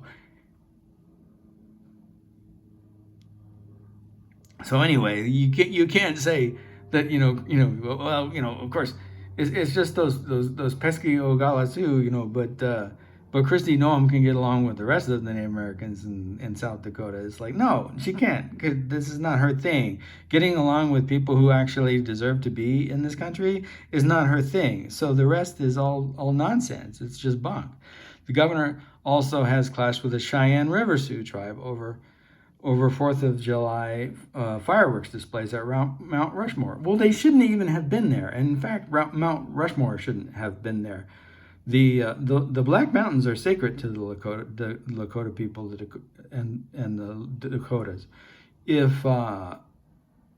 Trump wanted to have this, fancy, we can get into that. We're going to run out of time because I don't want this to be too long.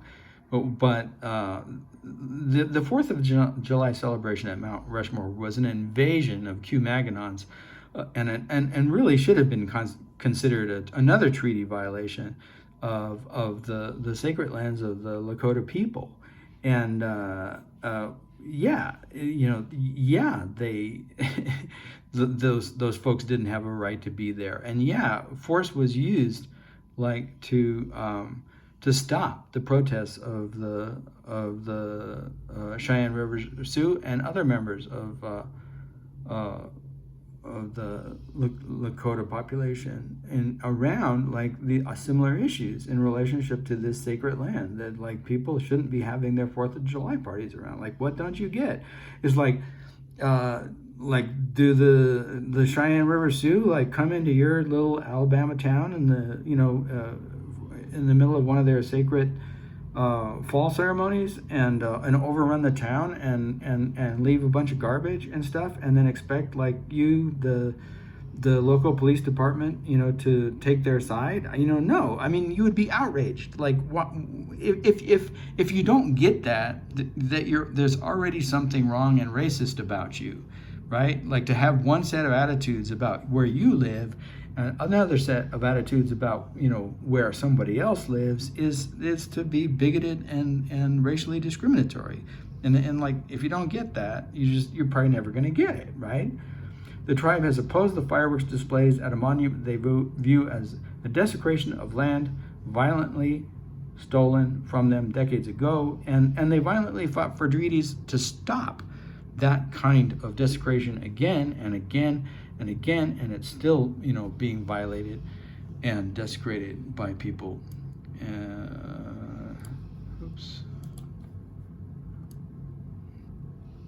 I don't. Daughter's real estate appraiser license. Some of this stuff I don't even care. Honestly, I don't even care. You can deal with that. I thought there were 5 things. I think we only did 3 things. Oh yeah, test the relationship with tribes is that 4? talk stuff on immigration, whatever the 5 things are. I think I need to close this out because we're getting pretty late here. And like I said, if you want more information on the rights of the Lakota people, there's a Lakota law site. You can look up Lakota law. There's a bunch of sites. If you want to support the Lakota people, there are a lot of places that you can, you can buy star blankets and other kinds of Lakota quilts, from various places, including some venues that support Lakota education and Lakota schools. If you're interested in that, you can do the research on Standing Rock and Native American treaty violations. You can look up the apology that the Obama administration made to the Lakota people and how empty it was, and the sort of disclaimer that like, we're apologizing, but our disclaimer is that this doesn't give you the right to sue us or the right for any reparations, and there's a lot, but we're gonna go ahead and close this out, and I'll go back so we can look at what we have on the front page, and I'll pan back a little bit and give you an image of this one moment in our censored video, censored by ThermostatAnon.